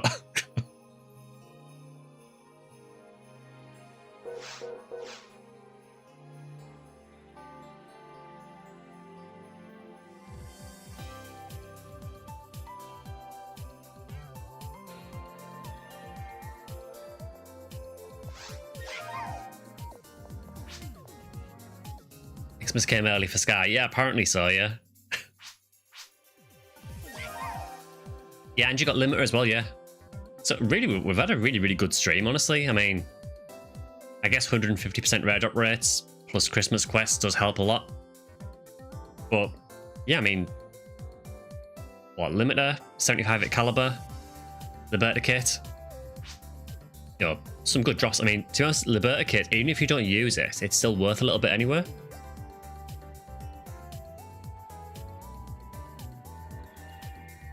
So yeah, overall, I think we're doing pretty well, really. So yeah, I think we'll probably end it on there for today. So the plan for the streams is on Tuesday there'll be a video going up for members only, which will go live to everyone else later in the week. There will be a stream on Wednesday. Thanks for the bits, Kilniath. Yeah, there'll be a stream on Wednesday, which will be the next part of the Sega Ages Phantasy Star. Thank you for the 13-star rare drop. Yeah, but do Sega Ages Phantasy Star on Wednesday, do a bit more on that. And then Sunday, we'll either play PSOBB for more of this event, or we'll do PSU. I do want to do PSU for one of the weeks of the Christmas event, so if it's experience next week, we might do PSU maybe next week. And then we'll go back to PSO for the following weeks until the event ends. Following that, then we'll probably start PSO 2 Classic sometime in January. So yeah, look forward to that if you're interested in that. Yeah, as always, if you've enjoyed it, we do have a Discord you can join as well, which should be in the description underneath the video on YouTube. And there should be a link to it in my info section on Twitch as well. So feel free to join there if you haven't already. Otherwise, thanks for watching, and I'll see you guys in the next stream on Wednesday. And thanks for playing as well. And thanks again to Darkwing for that Parasite Gene Floor as well. Much appreciated. See you guys.